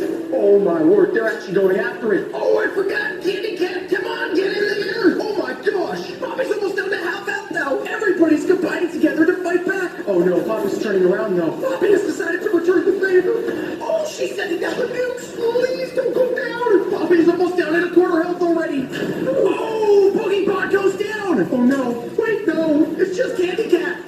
Please, Candy Cat. Oh boy, wait a second. Huggy Wuggy came back. But Poppy's health is recharging. Huggy Wuggy, please don't go down. No. All right, Poppy, I concede. You can be a real girl if you want to. Everybody run. This Iron Golem is big enough to be Poxy Boo. We need him to be looking like a Jack-in-the-Box toy. Add on the winder, and the springs to reach out and grab players. And those springs could definitely reach almost anything. I'm a little afraid to wind him up. He jumps into a Jack-in-the-Box and explodes on those husks. Here he goes in the air. Bam! An AoE attack that explodes in confetti. A villager should be a survivor character. Bunzo. We need all yellow. Bunzo has big, long ears with overalls. Let's give every survivor character a grab pack from Project Playtime as well to help them out. Bunzo with his grab pack is looking useful. Let's see if he uses on these husks. Oh, he doesn't. He actually just tossed an Easter egg. It looks like one Easter egg isn't enough, though. It takes at least two in order to take one of them out. That might not be very good, Bunzo. The next survivor is going to be a robot. Stretch this pooper out to get the more mechanical look. Two little antenna on his head with pointy red kneecaps. This is probably the most colorful model so far. These survivors are looking good. The best thing about Robot is he genuinely walks like a robot. And being the most mechanical survivor so far, he can walk up and zap mobs with an electricity attack that actually is insanely effective. Let's jump in the Coliseum and see if these two survivors can take down Boxy Boo. It looks like Boxy Boo goes for a jump. He's actually getting snapped down aggressively. Boxy Boo's already down to half health. Robot is zapping left and right. A confetti effort, but it doesn't do much. This could be it for Boxy Boo. Oh no, Robot goes down. It's Boxy Boo versus Bunzo. It looks like the eggs aren't doing nearly as much damage as Robot was doing. Is he going to be able to toss enough eggs? He's taking too much damage, but he manages to do it, and Boxy Boo goes down. Let's get Robot Huggy Wuggy using this Piglin Brute. Add the Huggy Wuggy ears and stretch this Piglin Brute all out. Evil red mouth and eyes. Texture for a super robotic look. I think that Robot Huggy Wuggy is far more frightening than regular Huggy Wuggy. And Robot tosses a saw blade at any enemy. It looks like it's two blades in order to take out a husk. Here comes the second one for that guy. Down he goes.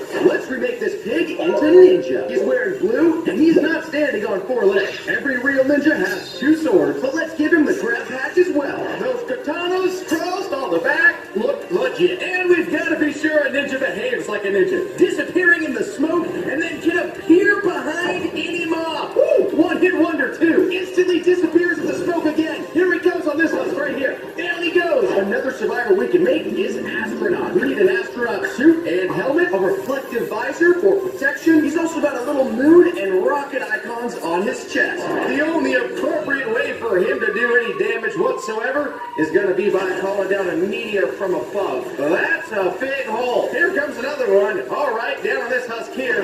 Yikes. I wonder what will happen if I pile a bunch of husks all inside of this hole. I mean, it looks like some of them are able to climb out quickly. There it is. Here we go.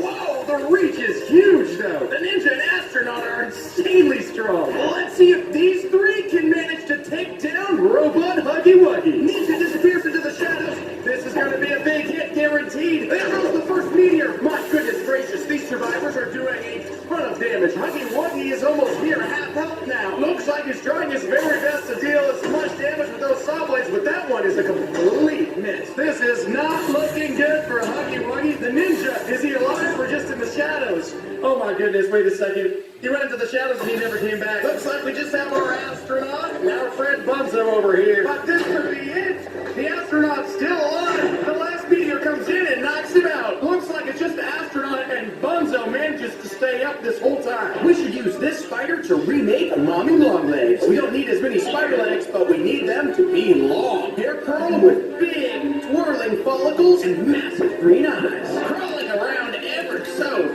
frequently until the legs shoot out and grab a husk. And when these long legs get extremely long, it's doing some good damage. But the extension itself might be the creepiest part. Now we can use a cave spider to remake Daddy Longlegs. He's blue and has the same long, stretchy, curly legs as Mommy Longlegs, but he's got a hat and a huge mustache. Now Daddy Longlegs is the most handsome of the two, but these fingers are absurdly long. Daddy Longlegs is going to fire a web that locks this mob in place and then deals damage along the way. There goes another locking, setting it up for Mommy Longlegs to toss those long legs out and grab a mob. Yikes, this combo could be deadly. We got Daddy Longlegs and Mommy Longlegs and just astronaut and Bunzo. Bunzo as our survivors. Two boss wars does not make this fight seem fair. But we'll see who comes out on top. Can the survivors do it against Barbie and Daddy Longlegs? Looks like Daddy Longlegs is the one to be targeted first, and the first web comes out. There goes the pull from Mommy Longlegs, but that actually pulled Bunzo away from Daddy Longlegs' web. And it looks like Mommy Longlegs decided Bunzo's the new target over here. Simultaneously, astronauts switched over to Daddy Longlegs. They've got them both down to about half health. Mommy Longlegs taking the bulk of the damage so far. One thing is certain, those meteors hit hard. There goes the final hit, and Mommy Longlegs goes down. Can they still hold out just a little bit longer in order to take down Daddy Longlegs? They've got him backed up into the wall. He's not able to move too efficiently, but the meteor action wipes out some of the blocks so he can escape. One more meteor should do it. Another toss comes in. If the meteor lands, that could be it. Daddy Longlegs goes down. Bunzo and Astronaut survive yet another monster battle. Let's remake Skeleton from this skeleton. We can pull him apart and make everything much thicker with sharp skeletal cheekbones. And Skeleton really does look like a very thick skeleton. Though I'm sure the skeleton has some bones he can afford to lose, and instead toss them out. Able to pull out a rib, yeet it at a husk, and the rib comes right back. I guess if you threw your ribs out, eventually you would run out unless it came back. It's like a boomerang rib. In order to make knight, we need to add armor all over this pillager. Toss on the fluffy red feathers coming out of the top of that helmet, and I'm pretty sure these are breathing holes in his mask. With his golden accents, that armor looks expensive. The most expensive piece of this suit of armor, though, is a massive shield that he can throw out. Places it down, and it sounds like an anvil. Oh, golly, there goes, and that little guy went up in the air. One more shield slam.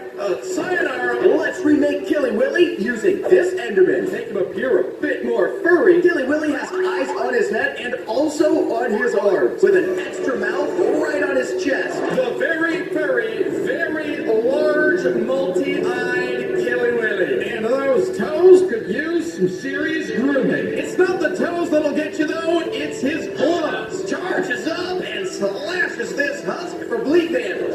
And there goes a sonic finish. Killy Willy looking feisty, but we've got 4 survivors now. Let's see if we can stay focused, or if these survivors are going to have a chance. Oh my goodness, all the survivors are stuck down here, and Killy Willy comes back down for the slap attack. They've got him down to 75% already. Astronauts over here just calling in meteor after meteor. Here comes another one that's going to get a direct hit. And Killy Willy's down to half. If Killy Willy's going to survive this, he probably needs to come take out Astronaut first. Instead, the focus seems to be on the knight that just went down. Killy Willy's down to just 5%. This could be it. There's no chance that Killy Willy actually survives and he goes down. Bunzo has survived every single fight, turning this ocelot into the lovable catnap. Let's start by painting the whole thing purple. Then take the ocelot ears and expand them into these large and pointy cat ears. Now let's start working on the face and these terrifying beady white eyes. And then this horrifying mouth. No one is that happy. This is getting creepy. We're making the toy version of Catnap 2. So let's make it a short little body. Here are some stubby little arms and hands, you know, for hugs. And you can't forget Catnap's iconic dark purple gloves. He'll also need these distinct eyebrows. Next up, I'm going to add this crescent moon to the body. Catnap also has this really long tail that I decided to make like this. And after a little more texturing here and there, I think Catnap is ready to go. Let's see him in Minecraft. And Catnap is here. Ooh, those eyes! Absolutely devastating. Of course, Catnap also was given a very unique ability. The ability to bore things to death. Well, technically, to put things to sleep. Let's sacrifice some cows. Look at those udders go. And then let's go over here and just smack Catnap. Bam! And there goes the sleep powder. Or the dust of death. Actually, the cows didn't go to sleep. They did perish, unfortunately. I don't know why that happened. You guys were supposed to just go to sleep. I'm very, very, very sorry. There goes the sleep juice. Oh, look, they are going to sleep. And then, unfortunately, they're all dying. We may have made Catnap just a tad bit too powerful. Sometimes sometimes I do tend to get a little bit ahead of myself. Next up is Bobby Bear Hug, and we're gonna make her using a mushroom. I started by using these cow heads to make a better bear head shape. You know the drill.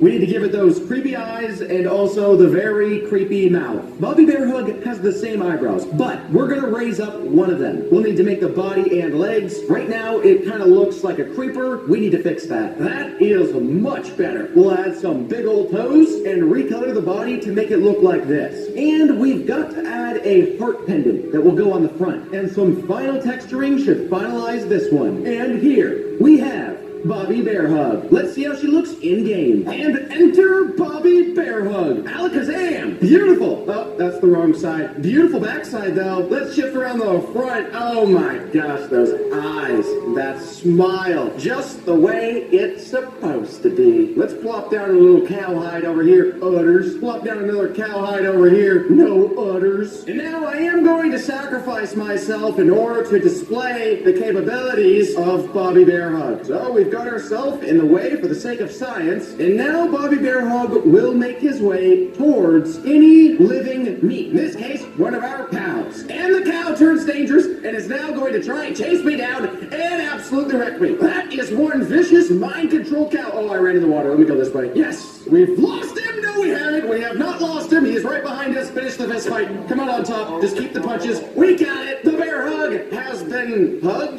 to death. Dun, dun, dun. Now, we're going to take a cow and turn it into Bubba Fan. We'll start by getting rid of the cow body, of course, and turn the whole head blue. Stretch it out a bit, add some giant elephant ears, and now we're back at it with those terrifying eyes. I don't think I'm ever going to get comfortable making these. Bubba is going to need to have an impressive trunk. And oh yeah, just as scary as the rest of them. Now let's start working on that toy elephant body. Here are some fingers, and there are some legs. Dependent on this one will be this little light bulb. It signifies that he is full of great ideas. I doubt it. I'm also giving him his tail with a bit of fluff on the end, and now I think Bubba is complete. Let's just find out if it really is complete in Minecraft. Now I've got to be careful because I could easily mix up our Bubba Fan eggs and our regular cow eggs. So keep my eyes very sharp. Oops, I did not mean to hit you. I'm so sorry, Bubba Fan. I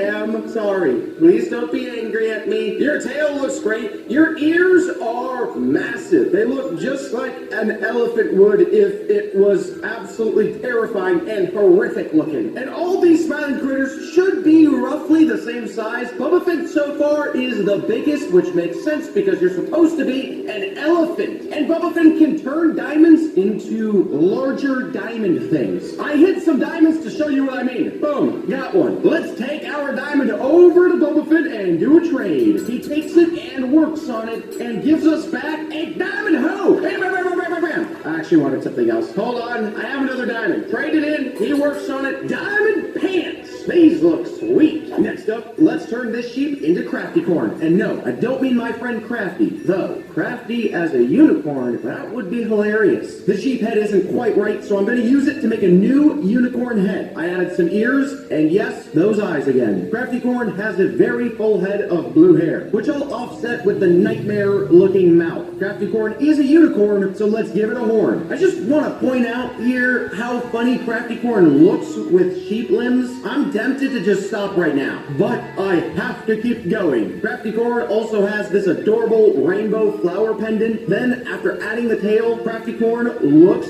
flawless. Let's check him out in-game. We've got him down right in the desert. This rainbow unicorn, equally as creepy as everybody else. The body turned out a tad bit snowman-like. I don't know if you guys are seeing what I'm seeing. From the back, it looks better. From the front, just didn't quite come out how I wanted. But the unicorn poker, amazing. Let's plop down some pillagers up here. Boom, boom, boom, boom, boom. The army of pillagers has been entered into the world, and you, my friends, are the sacrifice. And look, Crafty Corn already is getting busy down here, firing off those rainbow projectiles randomly in so many directions. Crafty Corn has no aim whatsoever. If one of these manages to hit a pillager, there we go. It turns them into a random wool block mud. If my calculations are correct, even though we don't have a diamond sword with enough hits, we should be able to. Got it. Finally. scintillating crafty corn horn. We've obtained it, and now we can blast rainbow anywhere in the world we want. Except when we blast rainbow, we can actually target it. Sayonara, buddy. Ready to be rainbowified. Oh my gosh, I missed. I actually missed. And then you just randomly turn into a block next to me? This device is malfunctioning on us, folks. We need to get rid of it, and quickly. Next, we're going to turn this rabbit into Hoppy Hopscotch, because that makes sense. I had to start by making a better shaped head for the rabbit, then use those little rabbit ears and make them fit Hoppy quite a bit better. I even added a little bit of bend to them to make them feel more organic. Maybe I won't say these eyes are scary. Then again, who am I kidding? Yes, I will. Here's the classic smiling critter's face. And do the same thing as usual for the hands, and also the same thing as usual for the legs. Hoppy also has a little lightning bolt for a pendant. I added a little bit more texture all around the body of the bunny, a little bit on the arms, some more on the gloves, and now Hoppy Hopscotch is looking hoppity. Did that even make sense? Let's see what he looks like in-game. Let's plop Hoppy Hopscotch down next to a tree, then we'll be able to see if our hoppity hippity hop boy can jump higher than the tallest tree in Minecraft. It's all going to come down to his toes, which so far look to be working well. But the real dead giveaway is going to be his attack. Let's plop it. Oh, no, a cow is not going to work. Oh, maybe it will work. Oh my gosh, I'm so sorry. Let's put down a pillager instead for a better view. Up into the sky, down. Dang, he shifted at the last moment. And look at him hop like he's happy. That's so sadistic. We're gonna stay on top of him, hopping in sync. Couple more hoppity whacks. It's a combination. He's got so much health and he's so frequently dodging me, but we come out on top. We got the hippity hoppity ears. And now if we've got pillagers and we hippity hop our way up, let's see if it goes down. Ooh, it doesn't target him. Can we move it to right on top of him? Oh, I've got no control. Hoppity Hopscotch still has control over us. I'm getting real tired of saying hippity hoppity. Goodness. Well, at least we could use the ears to escape if we need. That's kind of convenient. You will never guess what we're going to turn this chicken into. The kickin' chicken. You guessed it, didn't you? We'll start by deforming this chicken head. Ew, that looks awful. But don't worry, I'll color it all yellow to cover up the mess. Guess what's next? Everybody's favorite, the scary smiling critter's face. And I'll top it off with this little orange nose. He also has these 3 long locks of hair and some very smug eyebrows. We'll give it these orange feet and this red star pendant. This T-posing chicken looks very intimidating right now. I still need to shade it in a bit, but now Kickin' Chicken is looking quite cool. Well, let's see how Kickin' Chicken looks in Minecraft. Kickin' Chicken is flapping his way. He looks like he's about to take off, and those crazy eyebrows are nice. And those eyes, still creepy. He has finally stopped flapping. Those wings, though, we did trim them down so he can't take off, but that hair coming off the back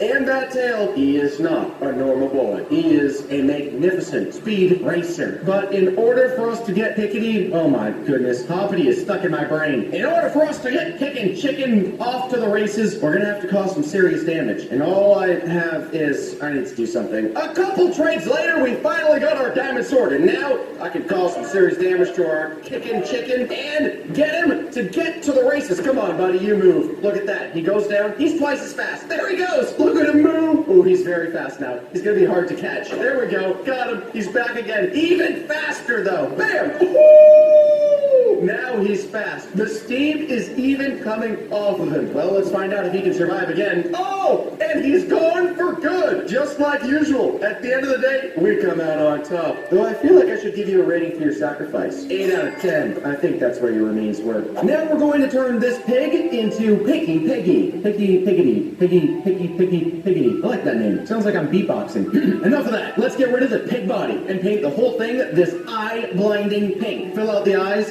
and add on this plump pig nose. And of course, I don't forget the mouth either. I copied the top part of the head to make it into these long pig ears. Hey, whoa there! You like my eyebrows? This is so dumb. Get back to work. Turn it into a terrifying creeper pig creation for just a second. Fix it all, and it is starting to actually look like Picky Piggy. I just need to add a little swirly tail on the back, and do a bit of texturing here and there. And don't think I would leave off the apple pendant either. As an added touch, I even let him hold an apple with a bite taken out of it. So far, I'm really happy with this one. We gotta check it out in Minecraft. Let's find out just how Picky Piggy is. I almost tongue twisted myself. That was close. Look at this cute guy. The little pigtail is the cutest part, and I think, though it's tiny, it actually turned out to be the best Piggy Piggy will go and leave us candy. It sounds way creepier once I said it out loud. It's apples. All right, Piggy Piggy will leave us fruit. Outside of the fact that it has a bite taken out of it, what a tasty apple. I would love to have some, given how hungry I am. And I'll take a bite out of this apple, and it whips me right out of creative mode. It puts me into survival mode, and now I'm getting sicker and sicker, and the world is churning. Oh my gosh, save me, please, little chicken. No, don't turn away from me. You're not gonna do anything, are you? We need to find water. I'm not gonna make it to the water.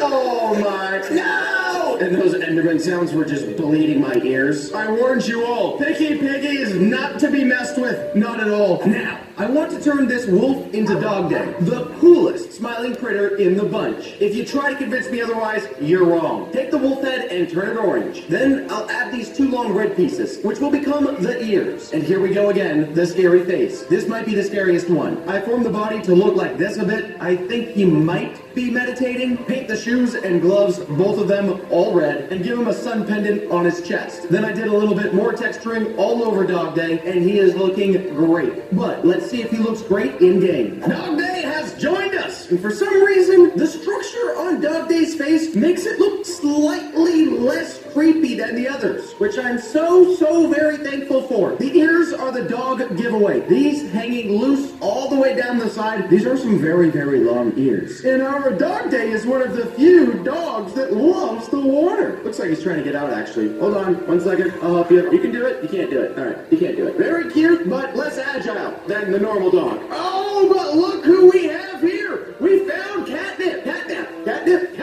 Is Dog Day? Oh, where did he go? Uh-oh, we've lost track of Dog Day. Oh, wait, he made it out. Oh, no, the cat got up to us. Catnip is going after Dog Day. Defend yourself. Do something. Don't look at me. Stand up on your own 2 legs. I mean, stand up on your own 4 paws. No, I feel so bad. Dog Day, do something. Aren't you doing anything? You're just running. Oh, my gosh. We got the Dog Day's necklace. Can we put this thing on? Ooh, we can. We can change it out for our diamond chest plate. Oh, no. It made Catnap dangerous and angry and really furious at us. I'll get you. No! I should have done that. I come out on top. I come out on top. I can. I should. I must. We came out on top. We're the victor, the creator, and the destroyer. I think Catnap and Dog Day both deserve a 9 out of 10 for their sacrifice. Turning this wandering trader into a hoarding bug because they're both cheap and greedy. Start by ripping off these villager arms. We're not going to need them. Instead, I'll turn them into these green pointy arms with elbows. The most important part of the hoarding bug is its eyes. They're super big and also very red. The hoarding bug itself is green though, plus it also needs some long antennae coming out of the top of its head. I added a gross little mouth with some pearly white teeth as well. I put the head back on the body of the trader and was tempted to just use this. Look how dumb this looks. Anyway, back to business. It's time to make that trader body into the green insect-like torso with these giant legs popping out of this side. We'll also need those cute little wings. Now we just texture a little bit here and a little bit there. Oh yeah, it's all coming together now. Honestly, I'm incredibly happy with how it looks right now, but let's see how it looks in game. First thoughts, those eyes look amazing. These front 2 arms seem perfect. Not to hype myself up. Look at those legs move. I feel like this is exactly how you'd expect this guy to move around. And of course, this hoarding bug is passive, as intended. Unless, as soon as I hold something of value, look at the anger coming off of him. Oh boy, look at him chase me around the map. He's trying to catch up. Yes, it's a perfect time to find out just how much damage he does. Woo, quite a bit of damage. And as soon as I let go, yep, tricked you. I ain't got nothing. Not a thing. But we can actually make friends with our hoarded bug. Watch this. Got the log in hands. I'm going to drop it on the ground. And he's going to take it. And we get the heart. So he finished eating it. Let's get you another buddy. And another buddy. Oh, right. Oh, it's because I'm holding the eggs. Boom. Here you go. Here's a few. Over here, they've got some. One. Got one over there. Oh, I'm picking it back up. Look at them falling in love over there. That didn't work for very long. The hoarding bug turned out phenomenal in my opinion. I'm going to give this group of guys an 8 out of 10. Now next up, I'm going to turn this villager here into a company worker. Just like the hoarding bug, we're going to take this guy's arms completely off. This is actually getting quite dark. The company workers that we play as are bright orange. So we're gonna splash the entire body with orange and place the black helmet on top. To survive on the moons, they also need these oxygen tanks. With all the pieces roughly made, I'll put the body back together, color the ends of the arms black so that they look a little bit more like gloves, then texture on a little name tag. Onto the chest. Just pretend this one says Bob, or maybe Harold. And then we just gotta work on the last few little details. Perfection. Looks like a beautiful worker, but the real test, how does it look in Minecraft? His helmet didn't quite turn out just right. It looks a little bit flat. It's very hard to see his visor. Other than that, this guy looks delicious. Not that I'm hungry or anything after all this work so far. Company workers need to fulfill their quota, and that is what this guy is off to do. But also, we can trade ourselves an iron ingot for a shovel. Just so happens that I have an iron ingot. Successful trade. Land. Oh, dang it, missed. No, I missed. Oh no, he's gonna get me. He's definitely gonna get me. Oh, where is your hitbox? Okay, I give up. Your shovel got me killed. What else you got? 1 diamond for a clown horn. I can play music to entertain our company worker. Look how much he's enjoying himself. Nope, he's not enjoying himself. He's chasing me down. No, I traded. Get away. Wait, I have an idea. Given just how bad this shovel is, and it got me nuked twice, that company worker gets a 1 out of 10. Wait, the minute I rated myself poorly. Now we're gonna turn an iron golem into a terrifying coil head. I really hate this one. Start by turning the entire thing into a tan color. Move the entire torso up to make it taller. Much taller. And also give it some defined legs. For a monster, it has some pretty nice calves. This head is going to have to move up too to make room for the coil. I thought it'd be really cool to make this spiral-looking beast for the coil part. Yep, that's looking pretty good. Now it looks like the only thing off is just how clean it looks. The coil head in Lethal Company looks completely disgusting. And then we finish off by adding this uncanny face. No, don't even look at me. And these nails all across its body. And yeah, I hate it. It's perfect. I usually would say I can't wait to see what it looks like in-game, but in this case, I think I can. That is amazing. Looks even better in-game than it did in the modeling. I'm actually quite impressed. Hey, well done. But even when he's down in that ditch, he can still see out from underneath it because his head is so dang large on top of that coil head. As long as we maintain a stare down coil head, he won't move towards us. But if I even just look off even slightly, he's going to start coming towards us. Even slightly? Let me get a little bit of a farther distance. Oh, I lost sight of him. Oh, darn it. I got him. You almost managed to get me. Green light! Red light! Red light! Green light! Ow! Now let's plop in a company worker next to him so these two can be friends. His little arms aren't reaching the company worker. It looks like our company worker has met his quota. Now let's turn this Enderman into the Bracken. I'll start by making it a very dark red and fix the legs to make it look like it's hunching over a little bit. I also changed the torso to make it have broader shoulders, bulk up, and shorten those arms a little bit. I also think it'd look really creepy if I gave it individual fingers. We cannot forget those tiny, beady white eyes. The last thing we need are these gray-green spine things. I have no idea what they are, but they do look cool. Feel free to let me know in the comments if you know exactly what they are. Spines, wings, I don't know, but we're making them. I think I'll have to watch my back with this guy hanging around. Let's see what it looks like. Now, the Bracken looks amazing. His tiny white eyes are so small, you can almost not see them. It looks sort of like a demon. Yeah, that's not safe. Unlike Coilhead, we don't really want to look at this fella because as soon as we start checking him out, he's gonna start to get a little bit angry at us and shake. So I'm gonna just look away. And no! He gave me the blindness! No! Yep, I knew that was gonna happen. All that's left of me, a bone. Let's bring in a company worker or two. And the Bracken is already hunting down one worker right there. The other worker is taken into combat. Oh, the other worker's being hunted too. Oh, one worker is down. I might be able to save you. Hold on, I'll use your useless shovel. If I can catch up. No, I couldn't catch up. Ooh, but it worked. I can freeze him in place. Don't move.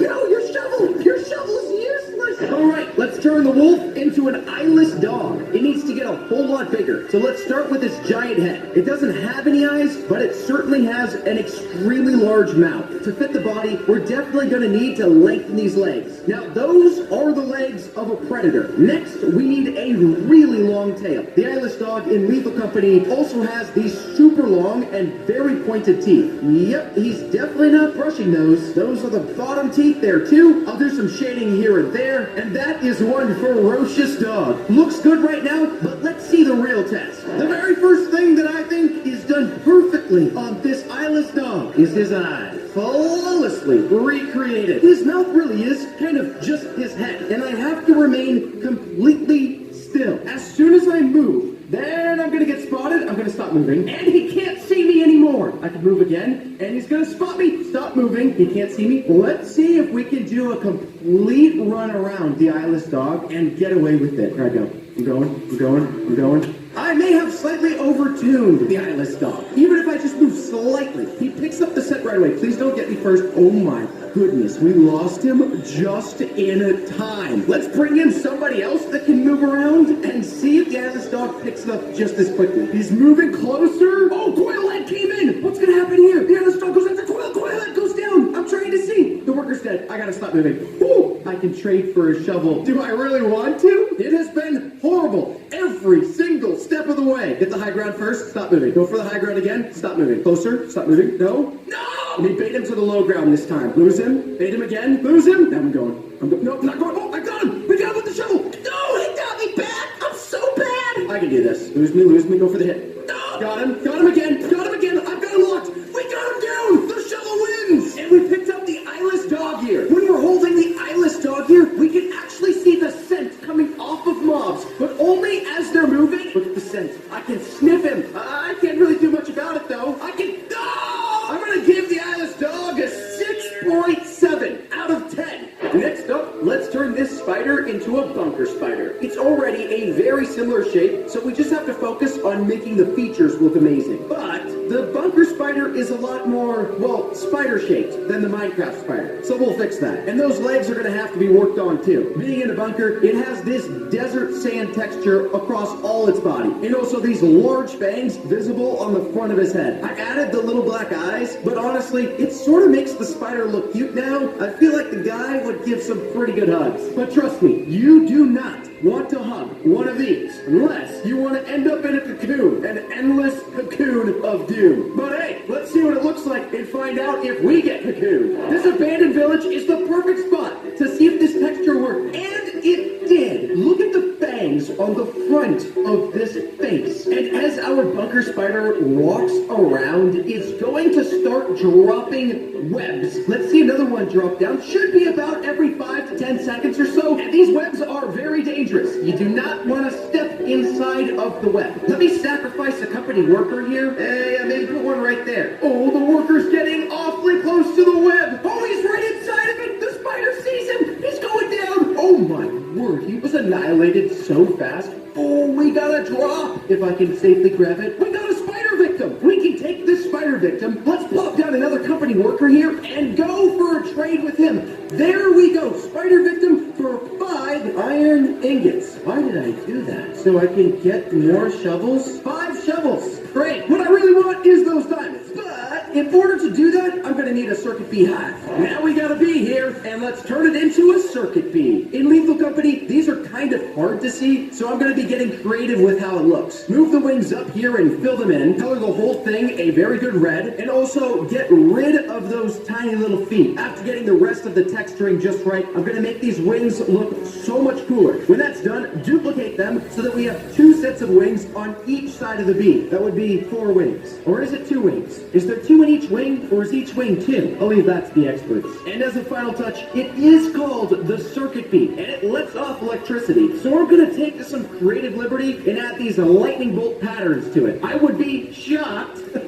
I'd be shocked to run into one of these. Get it? Shocked? Eh, whatever. Let's see what it looks like in game. We've got the lightning bolts down the side as well as on the top of him. And his top wings are moving, and his bottom wings appear to be completely stagnant. Why is he coming after me all of a sudden? Oh my, I didn't mean to. Back off, buddy. I'll hit you with a shovel. Ouch! Come here. No! Come here. Oh, no! Wait. No. reason that our circuit bee was chasing me down is the beehive. If I get too close to the beehive, the circuit bee gets very angry and begins zapping me. Maybe if I walk around the side this way, he won't notice me, and I can sneak up and have my revenge! Yes! The shovel wins again! Hey, 50% success rate, and now I can successfully take down our beehive.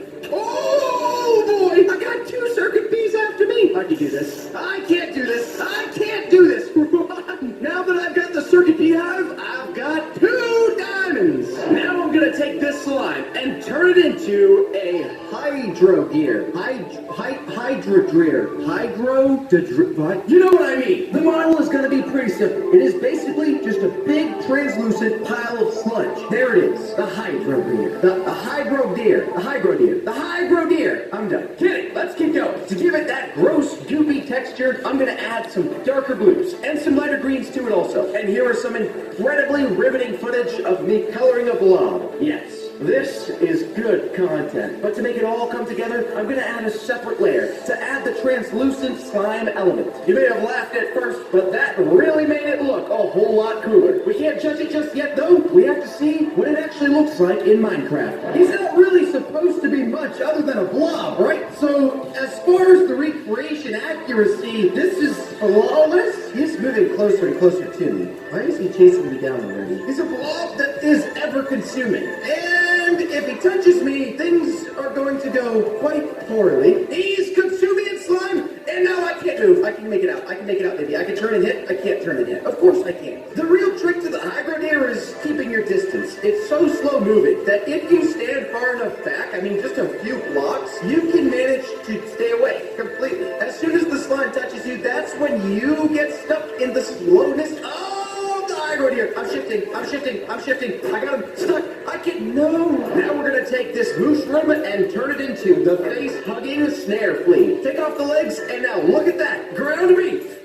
So bad. Take off the head too. The body is what we're mainly going to be working with here. I made a section of its body and I'll turn it into this flesh pink color. I'm going to duplicate this a lot of times in order to make it into that long bug-looking monster. Let's go back to that mushroom head and turn it into the snare flea's head. I'm going to add these little feelers to the front of its face, turn the small white mushroom eyes into giant black bug eyes. Yuck. And after adding the fangs and shading, this thing looks very disturbing, which is exactly what we want. Let's see just how disturbing it actually looks. Yep, prepare to be completely disgusted. Look at the antenna coming out of his face. That's gross. It should be a good thing. He's supposed to look gross. And the snare flea, he doesn't move. He stays there hoping for something to come nearby. Not me, of course. I will not walk anywhere near this thing. But I could give him, say, a company worker. Looks like our company worker knows exactly what's up here. Because he absolutely is certain he should not be walking very close to our snare flea at all. Because what you do, well, he's on my head, and he's giving me blindness, and I can hardly see anything because he's on my head. I can use a shovel though, and I can knock him off. Oh my goodness, I almost got wrecked. He can't move anywhere now. He's completely stuck. That's even more disturbing than initially anticipated. That's definitely a 10 out of 10. Now I'm gonna turn a piglin brute into a thumper. Take that piglin and paint it all tan. Stretch that head and make this big piece in front. Keep going. Stretch it even more. This is gonna become the face. So we need to open it up for that giant mouth. Add some pointy little teeth in there as well. The really scary part of the thumper are these other mouths around its head. Yeah, that looks good. Adding some color to the mouth and eyes. Mouths. I'm sorry. It walks on all fours, so the body's gonna have to start going this way. It also runs towards people with these super long arms. Adding some dark red texture to add to the creepy factor. I really don't like the thought of this thing sprinting at me from the end of a hallway. Yeah, no. But we're gonna have to test it out regardless. I know I didn't say that thing about hallways, but this is perfect. Look at that. What a beast. A gross, gross beast. The teeth eating its own head. It looks like a body that has been ripped apart. This looks amazing. And I've lost it. Let's find out just how fast he can run once I hear him. Oh my word. What is that? He's chasing me down. He's chasing me down right behind me. Sprint away. Sprint away. He can't catch me. He can't catch me. Go this way. I have an idea. Bam. No. Bam. No. Bam. Got him. Got him. Got him. Got him. He's stuck. He can't do anything. I'm gonna make it. I made it. I made it. I can't believe I made it. That was a close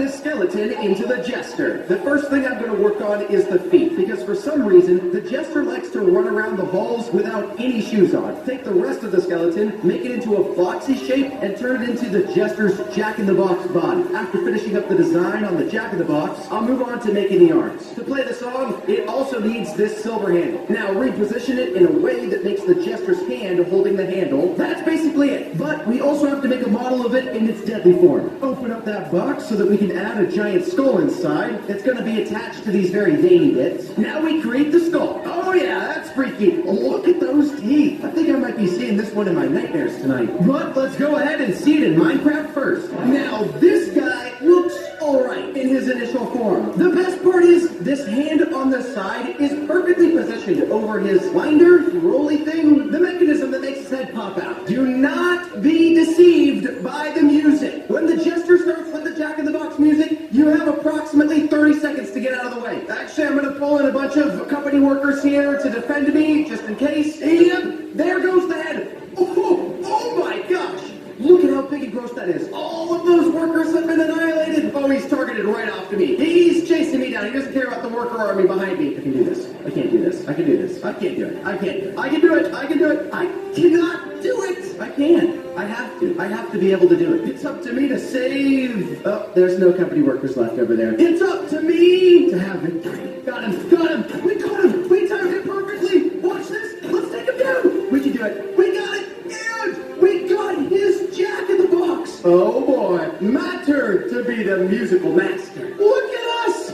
Oh my gosh. Having a jolly old time. Oh no. This piglet will be our King DDD. First we'll turn him blue, build up those blocks for his crown. Of course we need his iconic hand color in, his royal finery, and some serious battle-ready eyes. His fur coat is looking cozy in this desert, and that hammer, beefy. Let's see what he does to these husks here. Smack him around with that hammer, flattened actually a few of them, a jump, and a smash that knocks the rest out. A big pig is the perfect base for Kirby. No need for that head. Round him out and add those stubby little legs and tiny little arms. First you draw a circle, then you dot the eyes. Add a great big smile and presto, it's Kirby. Kirby is possibly the cutest ever. Kirby is already floating in the air, firing off honing stars that can target any mob nearby and deal a ton of damage. I bet one more star knocks him down. But I think Kirby could use some help to take down the king. Let's turn this drowned into Bandana D. We'll turn him orange and shrink it down like a pumpkin. Give him a D-sized spear and his iconic bandana namesake. Look at that courageous little guy. The spear that he's holding is bigger than him himself. And Bandana D has the range. That spear he can use to toss out super fast. It goes targeting on any hostile mob in the area. And here comes another spear throw, knocking him down. Is that spear sharp enough to take down the king? No. Let's find out. King DDD, and over here we got Bandana D and our friend Kirby. Who's gonna come out on top? It looks like King DDD went for a toss first, but actually missed the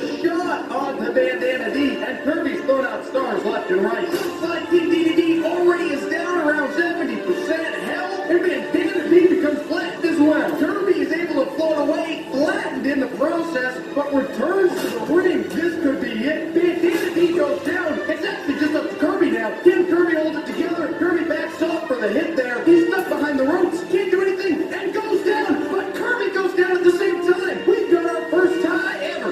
Let's make this back into Meta Knight. We'll raise and reshape those wings to match our knight. He'll need his legendary sword, Galaxia. Pop in the glowing eyes behind his helm. And with a little flare to the wings and Galaxia, he's looking awesome. With the ability to fly and the Galaxia in hand, he could be much stronger than King DDD. Look at him zip, quickly zaps that husk. Bam! Took a big hit there. Hard as the other huskin. Both of these husks are about to be absolutely removed from the world. This sheep will be our Rick. Turn that into a cuddly hamster. Give him his cute little face and shade and all that fluffy fur. Whiskers! Rick might be cuter than Kirby. The long to deadly missile at anything that dares to threaten him. You guys, I'm sure, are going to have a toasty evening. Let's turn this box into a Woofy. It just needs a little shaping. Give it those bright Woofy colors and that fierce expression. And we've got ourselves a flaming fox. Watch how Woofy spawns in multiple of himself in order to attack mobs. That's going to be challenging to deal with. Let's see if Meta Knight can really perform better than King DDD. It looks like a Woofy is taking the first hit and multiplies, creating the army straight away. So far, almost zero damage has been done at all to Meta Knight. But it isn't for long because a Woofy goes down into the dust. Now it's just Rick versus Meta Knight, and Meta Knight still has full health. This could be the last battle Rick ever sees unless he's able to pull out some sort of magnificent bazooka or something. And down goes Rick! Holy moly, that was decisive. Let's make this evoker into Magalore. Basically remove everything but the head and arm. Give him his fancy blue suit with all the little details, and he'll be ready to go. Concerning that those hands are not attached to his body. And he's also got the ability to zap around. He can also spawn needles out of the ground that will pop up and damage anything nearby. The husk is getting close to Magalore. Let's see if he spawns the needles or teleports away. And the needles come out shortly after to do some serious deadly damage. This line is perfect to make into Gooey. Round out his shape into a blue blob. These orange orbs are appendages to help him float around. And of course, his trademark goofy gooey expression. Okay, Gooey looks confused. It's a good thing that Gooey only has to be able to charge up a dark matter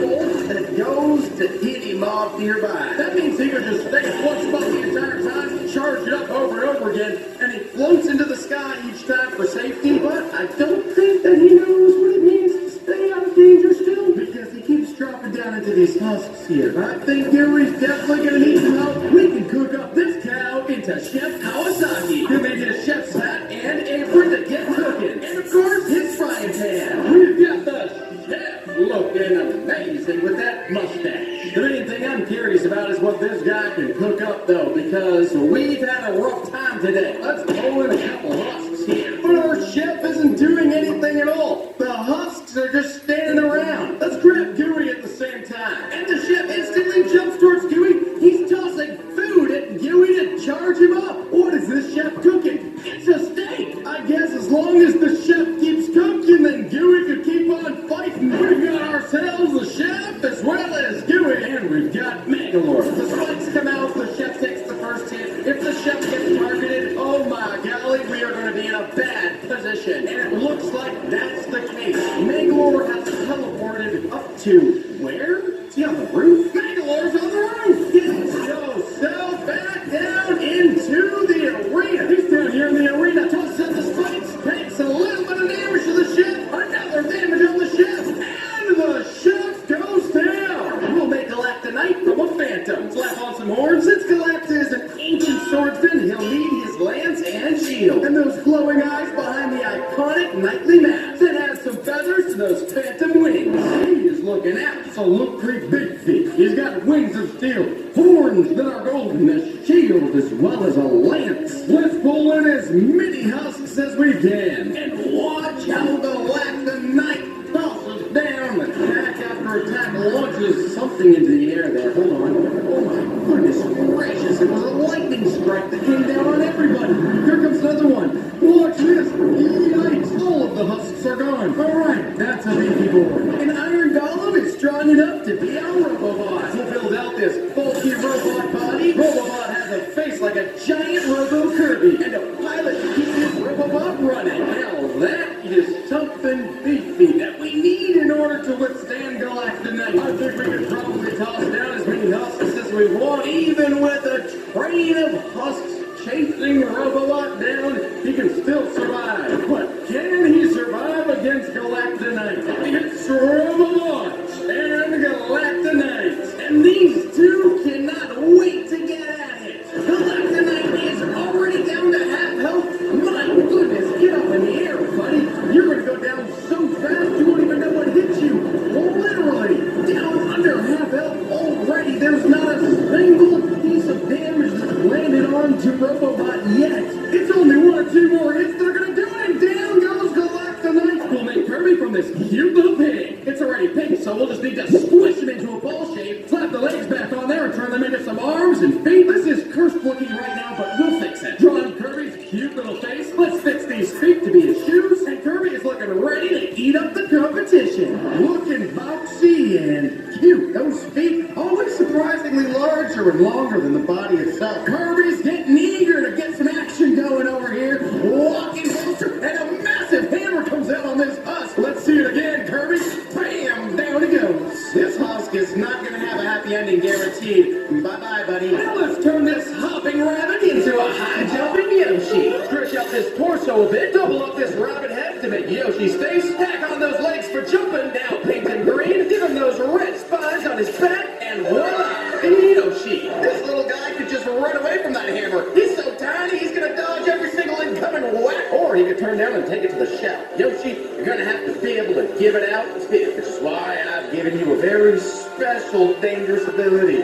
Tossing eggs. This husk is not gonna last. Let's see if Yoshi's eggs can explode every husk all at once. Oh my goodness, it's just children left. Yoshi, hold on. Have mercy. Let's see if it's Yoshi or Kirby that comes out on top in a head-to-shell battle. Kirby's gonna take the first hit, but moves forward to dodge the egg toss. The hammer is still in, comes out now, a whack, but the shell looks almost indestructible at first. Yoshi's trying to back up and takes down Kirby right away. You innocent-looking man with such violence in that little heart. Yoshi's our first winner. We're gonna make this squid a squid kid. They're an inkling. Duplicate the body to make it more human-shaped. Retexture the body. Change up the head to get the long, tentacle-like orange hair. Add on the ink ammo backpack. Paint it orange to fit her team's color. And she is ready to ink up the battlefield with a massive pack of paint on the back. Let's spread a couple husks all the way around this stadium. See how quickly and how much paint she can toss out at once. There it is on the ground. Orange paint all over. And as the husks walk over it, they're taking further damage along the way. Oh gosh, Inkling is cornered, and the baby husk is taking advantage of the situation right here. Okay, thank goodness Inkling survived the baby husk. That means Inkling might be able to last with all that orange paint. Time to turn this villager into the Keyblade-wielding Sora. First we'll put some youth in his face, give him that sleek jacket, slap those red pants on him, and I can't forget those oversized yellow shoes. Spike his hair out, and he's ready to rock and roll.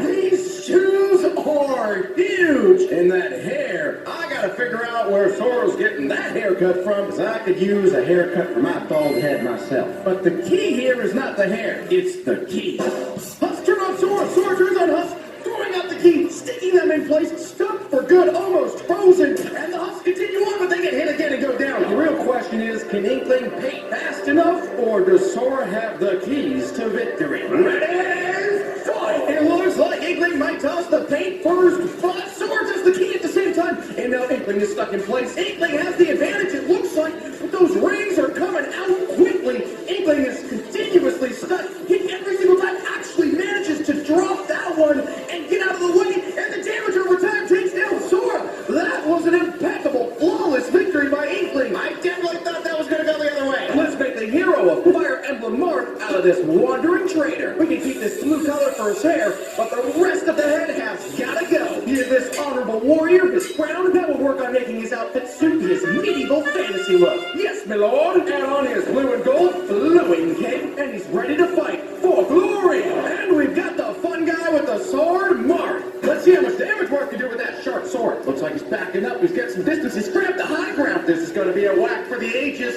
That hit double damage. Down goes the husk. Can confirm the sword is sharp. Time to turn this piglin brute into the super strong Samus. Okay, this looks weird right now, but trust me. Recolor all this orange and bam, Samus's power suit. Time to give her that arm gun to fire some charge shots. Last but not least, let's draw in the visor here, so she can actually see. Honestly, one of the coolest models I've ever made. Samus is looking absolutely beefy, and her kneecaps look heavily protected. Now, I may be a little biased here, folks, but I believe that might be a little stronger than a sword. Well, let's find out, though, for sure. Samus charges up a beam, blasts the husk away. One shot, one knock, and fires the next one into a pillar. We're gonna have to work on our targeting a little bit. There goes, though, and bam, knocked to the dirt. It's strong, but, well, the intelligence might not be there. Who's gonna come out on top of this? Samus, charges up already. A knockback on Marth. That looked painful. Marth is not even gonna be able to get close at all. And here it comes again. Wait, a counter strike from Marth. Shot it right back towards Samus. Another blast. A counter strike again. Samus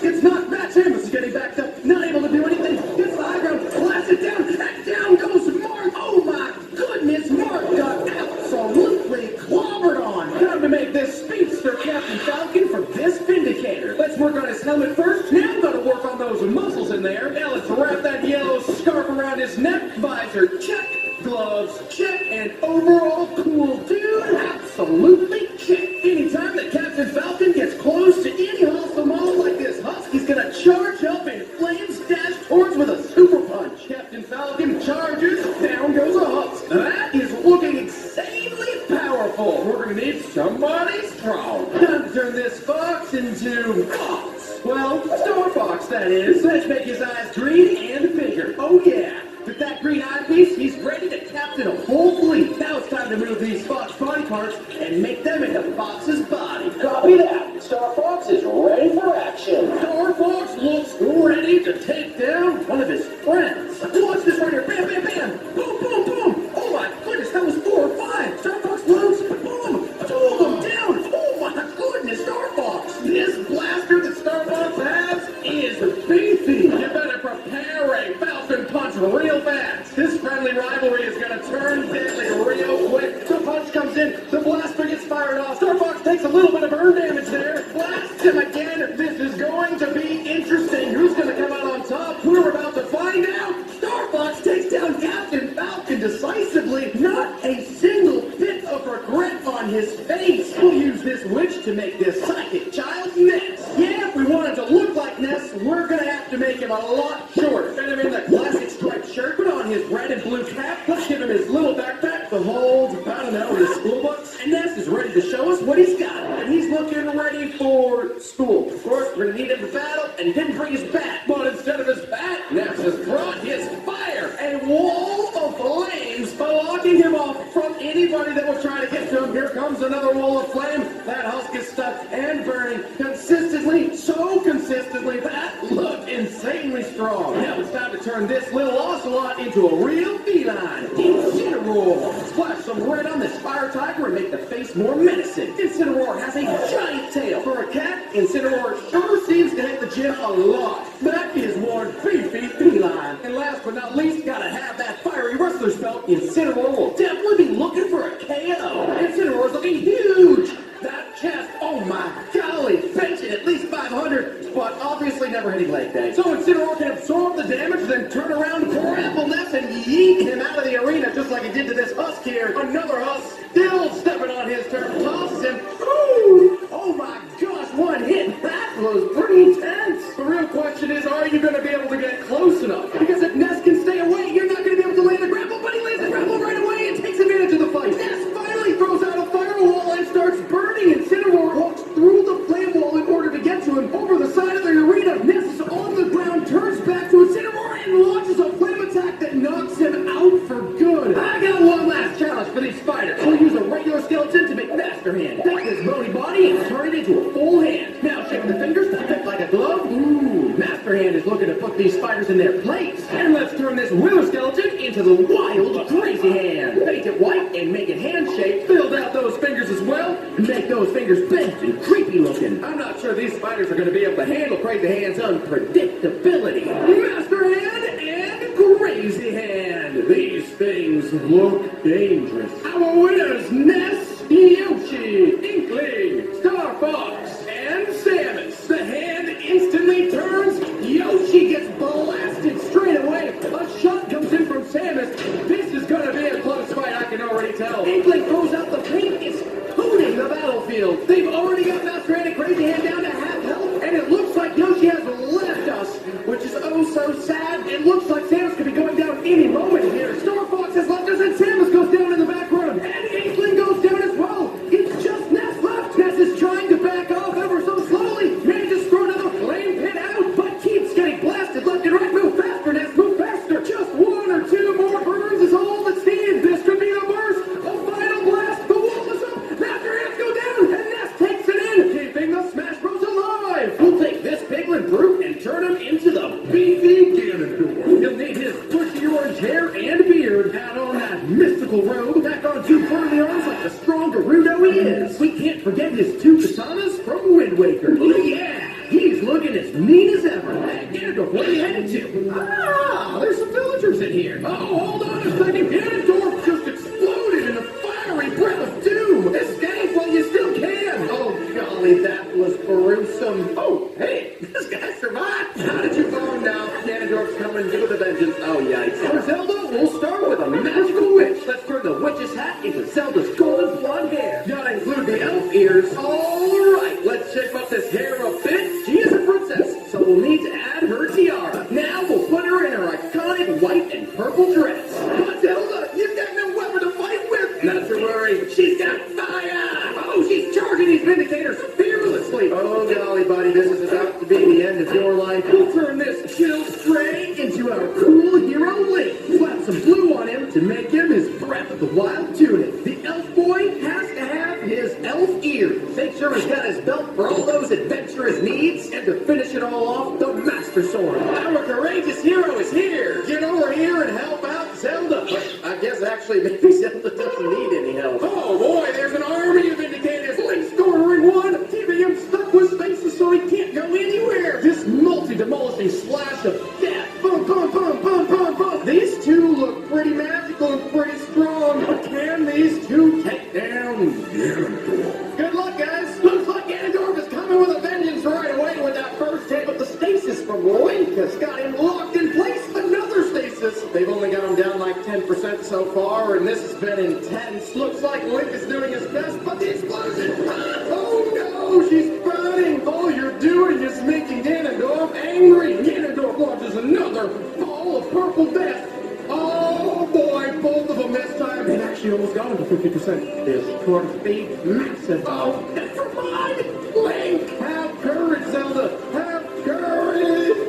I think this wolf is the perfect canine to make Wolf Link and Midna. First off, we're gonna have to make him way bigger. Now it's time to give him that beautiful fur coat. This pup is starting to become a real wolf. We'll have to make sure it still has Link's eyes. Now it's time to make Midna on top. These two look ready to take on anything. Let's see what these folks can do. There's a bite. There must be some sharp teeth inside of that snout. Oh, and a charge, leaving him bleeding, and that looks painful. Here comes another charge, and down he goes. Who'll turn this spider into the miniature guardian Terrico? First, let's make the model more vertical. Add in its blue eye core. Surround it with that metallic base. Now create those robot legs. Finally, make sure he has his guardian weapons on the ends of his arms. Ooh, yeah! Terrico is a mean, clean fighting machine. Now, this fellow looks mighty cute, but everybody knows that is dangerous. But the truly beautiful thing about Terrico is not the model. It's the red laser beam of doom that leads to death. As you can see, it does a whole awful lot of damage. Loving what I'm seeing here, buddy. Keep it up. Let's turn this mummified husk into the mysterious sheep. Sheep has these red eyes and blonde hair hidden under the disguise. Add on the Sheikah symbol on the chest, and Sheik is just about ready to go, but we're missing something. Of course, we can't forget the mask. Sheik is undercover after all. But I know your secret, Sheik. Can you believe these two are the same thing? Zelda, Sheik is Zelda. And that harp is going to need to perform something drastically, immaculately amazing. Oh, there goes a punch. All right, there goes another punch. Oh, the music. Oh my golly. Actually confused every penguin in the area. Everybody's running around randomly or dancing. They're learning to tango. Oh my gosh, and the tango killed them. Time to turn this skeleton into Toon Link. You know, the Link from cartoon. He's gonna have really big green eyes and elf ears. Slap on bright blonde hair. Toon Link is always wearing his iconic green tunic. And of course, his Wind Waker. Now, this is the classic Link that I love. Your wee little sword. Wait a second, that's not a sword. That's his Wind Waker. And Link can use it as a conducting baton, controlling the wind, sending mobs floating ever so slowly. Oh, and now he falls! Another penguin joining us in the heavens. Not for long, though. Goodbye! I think Creeper is a perfect fit for the little creepy-looking guy in green. Tingle, first let's make him more human-shaped to fit in that green suit. Add on those rosy cheeks and big nose, and the goatee as a finishing touch. This gnome looks so peaceful. We just had to make sure Tingle can last on his own, so he's able to use a balloon to float out the way of danger. Ooh, it's not gonna work so good with this crossbow, though. Oh my goodness, that fist did a lot of damage. I'm sorry I underestimated you. Oh my gosh, Tingle. Now, time to turn this iron golem into the super strong Darunia. We need to make his body more Goron-like. Give him those beautiful purple eyes. This big dude has a big beard. And for the final touch, the giant hammer. This massive hammer is going to be far better than a fist. That's the piglin that took down Tingle. I can tell you're feeling vengeful. Walk over there and smack him loose. Right away. We can get him completely surrounded. Everybody's going to get hit all at once. Boom! This war zone is quickly turning into a massive graveyard. What if we sent like 50 different piglins down in this hole here? Vengeful and decisive. Now we're turning a bat into the annoying Navi. Stretch out the body to make a blue circle. Yeah, I know it's a square. We'll take these bat wings and turn them into fairy wings. Let's see if Navi can be any use to the rest of the heroes. Look at how serene and peaceful, but a little bit caffeinated. You look a little bit weak. What?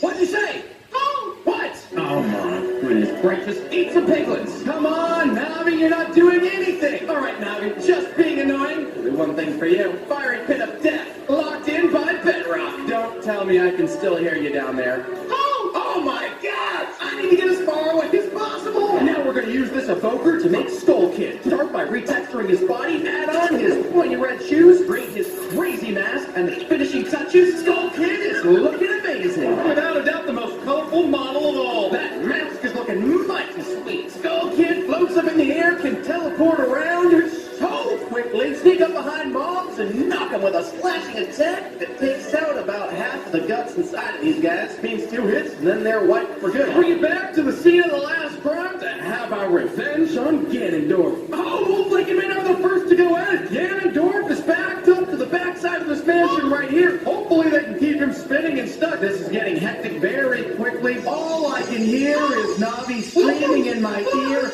We're listening, Navi. Please do something else. They've already got Ganondorf down 25%, though. That is a solid start. It's a massive, massive dance party. Oh, here comes another blue shocking beam. Bam! Right to the belly. They have got Ganondorf 2/3 down. Only 1/3 left, and hope is nearly lost for this evil man. Oh, he might land an explosion here, but before he can get it off, he's floated back up into the sky. This is about it, and the last hit comes in. Boom! Ganondorf knocked. The sound of sweet revenge. Oh no, Navi survived! We're battling Tanuki Mario for Super Sonic. This box we're gonna remake into Tanuki Mario. Dissect it slightly to stand him up vertical. Furry Belly Edition. Then the classic pair of thick white gloves. Rip those ears off. Color them pink. And some light nasal surgery. Now the piece that must truly always be flawless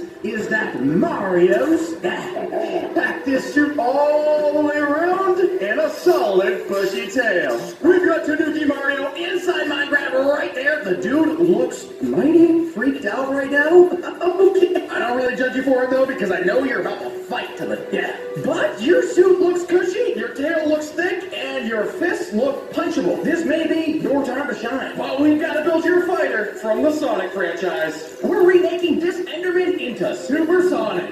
Grab these lengthy legs and shrink them down. Toss on some Super Chaos Yellow. Large eyeballs, threatening red pupils. We'll build a Super Sonic quill. Now for the white gloves, the big red boot. Bang! We've got Super Sonic right here in front of us. You look mighty feisty. And Tanuki Mario looks mainly just kind of cuddly, but there's only one way we can tell who the real winner's gonna be. And Tanuki Mario goes for the first hit, jumps up into the air and smashes down on top of Super Sonic. Super Sonic is recharging health, which means he could outlast Tanuki Mario. Super Sonic still firing airwave projectiles, but Mario has made it all the way to the second level and might be going for a flanking position. This could be a W for the Mario franchise, but unfortunately I was completely wrong. 1 for Sonic, 0 for Mario. Next up, let's battle Mansion Luigi against Cyclone Tails. Now let's make this zombie into Mansion Luigi. Toss the green shirt on first, and now a nice large nose.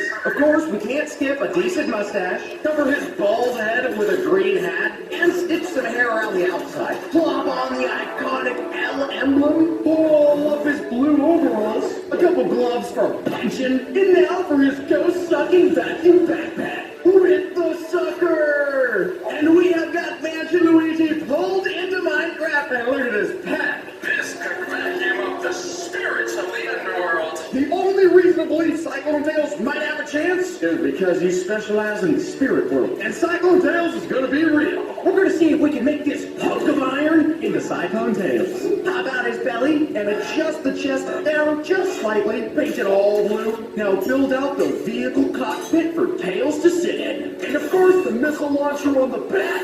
Gollum head and Tails head. Grab these legs here, build the mech walker. And some extra artillery with the mini blasters on the front. You are...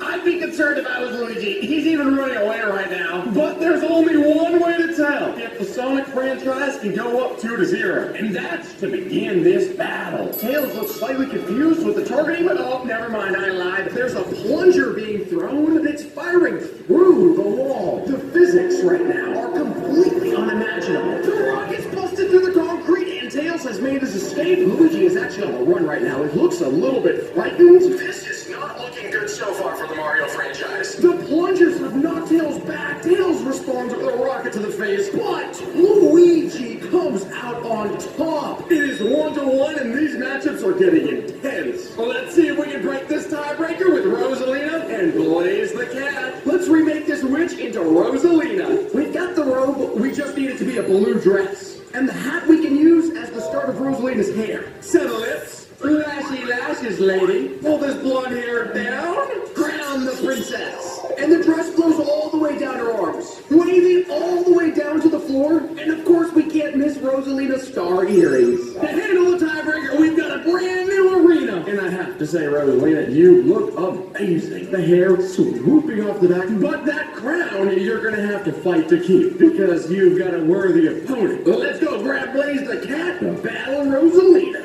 We'll turn this Blaze into Blaze the Cat.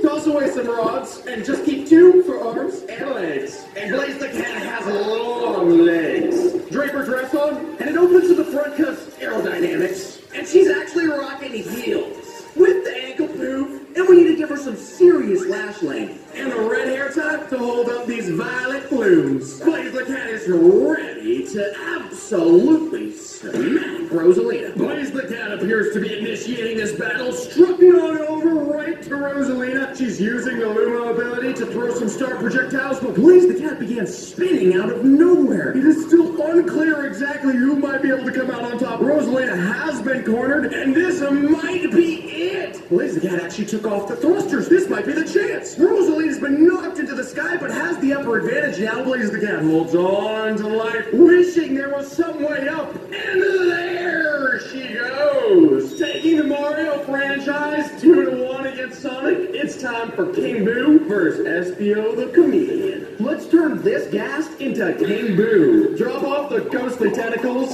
and King Boo has to be far more round. A couple of eye sockets with his classic reverse eyebrows. Massive mouth with the pink tongue that hangs all the way out. And we need a classic gold crown for the king. Some big, honking, ghostly teeth. And King Boo has some chunky, ghostly arms that stick out on both sides. And King Boo has stepped into the arena, also wearing the crown and the unhappy face and the tongue sticking out. Everything top to bottom looks awesome. And we've given King Boo an ectoplasm laser, as well as a spooky teleportation. But before we see those in action, it's time to build Espio the competitor. We'll use an illusioner to make Espio the chameleon. Portion down these limbs, slap on a bright purple, and Espio has 3 thick quill-like angles that shoot out of his head, metal reinforced arm bracers, a classic chameleon tail, and some iconic massive purple shoes. Espio appears calmer, but the calmness of Espio must be tested in battle. Now the advantage that King Boo has is obviously height, and King Boo instantly teleported right on top of Espio the chameleon, but Espio dodged a major swing. Espio staying right below King Boo. Another ectoplasm laser. Espio is able to almost dodge it, but doesn't quite make it, and the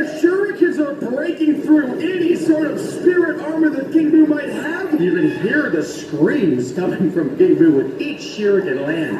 And King Boo does fall. We have moved back to a 2-2 round, which means we definitely need a tiebreaker. We're gonna battle Comet versus Emerald.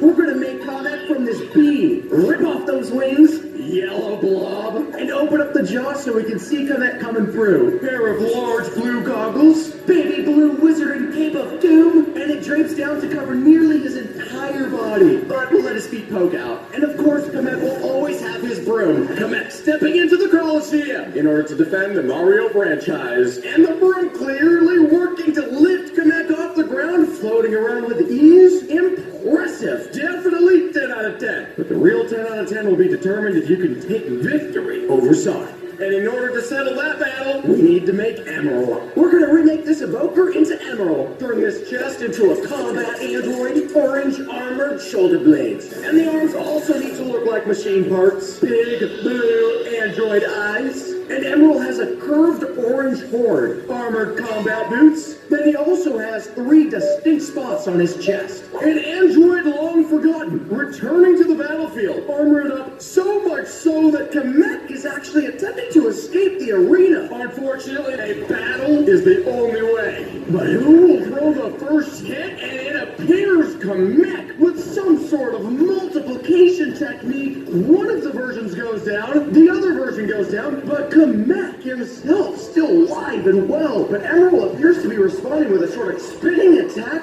tossing more airwaves as well. Emerald appears to be able to mirror any attack that he wants to. And if Emerald gets a hold of this duplication technique, this might be the end of Kamek. Emerald trying to clear out any sort of mirror images in order to target solely the real Kamek. 2 dupes down, Kamek is making a run for it. Emerald throwing ranged attacks, and Kamek falls with a fury. Emerald out on top, and the Sonic franchise takes down a victory thanks to Emerald. That being said, we have some great competitors, and the only final test is to place our victors against each other. We've got Emerald, Supersonic, Espio, Rosalina looking confident, and Mansion Luigi ready to suck some souls. And the final battle has commenced. Supersonic throwing from the outside, and Rosalina appears to be attacked from the darkness. Espio the Chameleon has gone invisible and is whacking from the shadows. A plunger to Emerald, that might be the knockout that Luigi needs. Rosalina and Luigi are the only 2 from the Mario franchise that had a victory. Espio the Chameleon, as well as Supersonic, throwing attacks left and right within their own franchise. This is definitely interesting. And Emerald goes down, first one dead, shortly followed by Luigi, then Rosalina. There is no dispute to be had. Espio the Chameleon won't last long. Supersonic has the healing abilities, pulling himself back up to full health, but instead of fighting, the Chameleon has run away. Let's use this gas and remake it into Mario. Shrink the gas head down and duplicate it so we can get Mario's entire body. That's a pretty solid base. Now let's get him textured up, and now we gotta get him on top of his car. Get that front bumper attached with the standard kart M colors, and of course we gotta throw on the M emblem. And we've got ourselves Mario himself inside of a brand new arena. As you can see, Mario also comes with his 3 balloons. All of these Mario Kart players are going to be competing to knock the balloons off of each other, which means Mario's gonna have to use this absolutely gorgeous kart of his that has 2 jetpacks on the back in order to stay away from any other Mario Kart characters, and everybody's gonna be fighting to blow some balloons away. Let's build ourselves the next character so we can see how this battle royale is gonna look.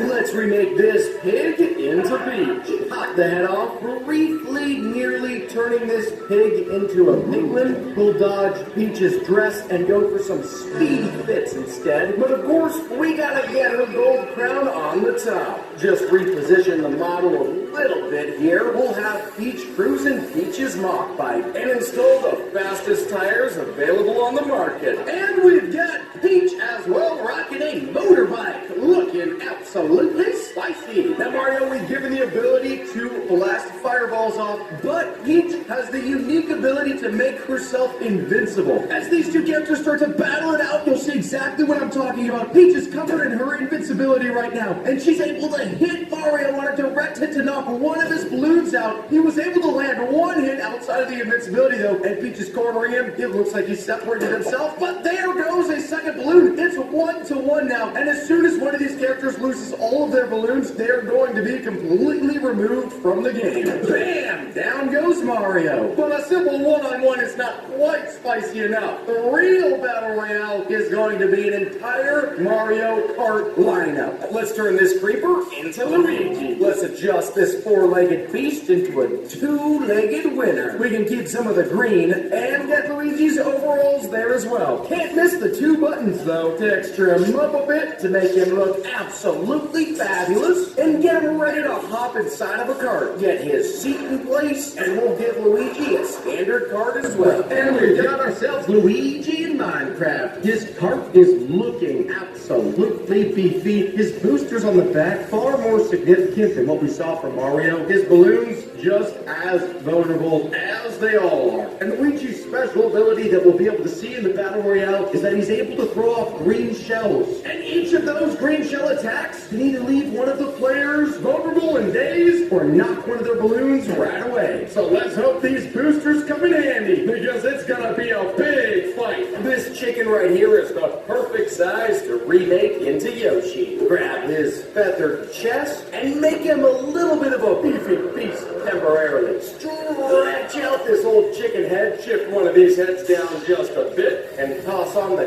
classic Yoshi colors. His red shell, and Yoshi is going to be driving his egg number 1. And we've got ourselves a Yoshi, one of the tinier carts to choose from, but the boosters have angles on them that look like they may have been well planned, but the seat looks far more comfortable, and Yoshi, as always, I think looks the cutest. Not really sure if that gives him a massive advantage in the battle itself. And speaking of, Luigi just knocked one balloon. That's two balloons. Yoshi responded with one of his egg tosses. Let's see a shell from Luigi, though, perhaps. Is it going to come in? It looks like they've been a truth. No, they haven't. Yoshi went down way too fast. Luigi just might be a tad too strong with them shells. Let's bring in some more great competitors. Let's remake this zombie into Boo. Button everything up significantly. Make it all the ghostly white. This face looks a little bit too unhappy. Give him the classic Boo smile. So his tongue also needs to hang all the way down. And get his crown placed down. Of course, Boo also needs a cart to ride on. Something a bit more beefy, but far more lightweight. And one of our favorite ghostly boys, we've got Boo, whose face is completely covered by one of the balloons, and all we can see is his tongue sticking out. But if that balloon gets knocked, we'll be able to see the rest of this guy and his cart down below that has some extremely beautiful golden upgrades and a couple of ghostly wings on the back. Boo will be able to teleport his entire cart right behind anybody else and instantly sap one of their balloons away. Woo, he's going to be spicy. We're going to need a competitor that can take Boo down to a real tiny size. He's not quite able to be as powerful as he currently is. Let's use this fox to remake Daisy. Grab this furry body, just shifting everything for a more human form, and we almost have the right colors with the fox, but we need them in the right spots. And also brighten everything up just a bit. Daisy also has some super large emerald earrings. And we can put Daisy in the birthday girl Daisy cart from Mario Kart 7. That's looking more like it. And we've got Daisy's sparkly goodness. One of the most likely looking characters of all time. Daisy also contains a crown or a tiara or a top hat. And those are definitely emerald earrings. And Daisy is trying to ride her cart up onto the dirt block right now. She's sort of floating in the air. Spicy maneuvers there, Daisy. Boo's keeping his distance right now, actually, over here. I don't know how much longer that's gonna last. It looks like Daisy goes for the first charge. Her cart against Boo. And she loses a balloon in the process. Is Boo gonna respond here? So far, it just looks like he's backing away, but he teleports and instantly takes away 3 balloons from Daisy. Okay, Boo is looking big and beefy. If we don't have some extra dank competition, Boo might take the whole battle to himself. This zombified piglin could be remade into Bowser. We gotta use some of these bits in order to make his horns, and then absolutely enhance his jawline. Get some of the base Bowser color on there, and let's just widen up the body a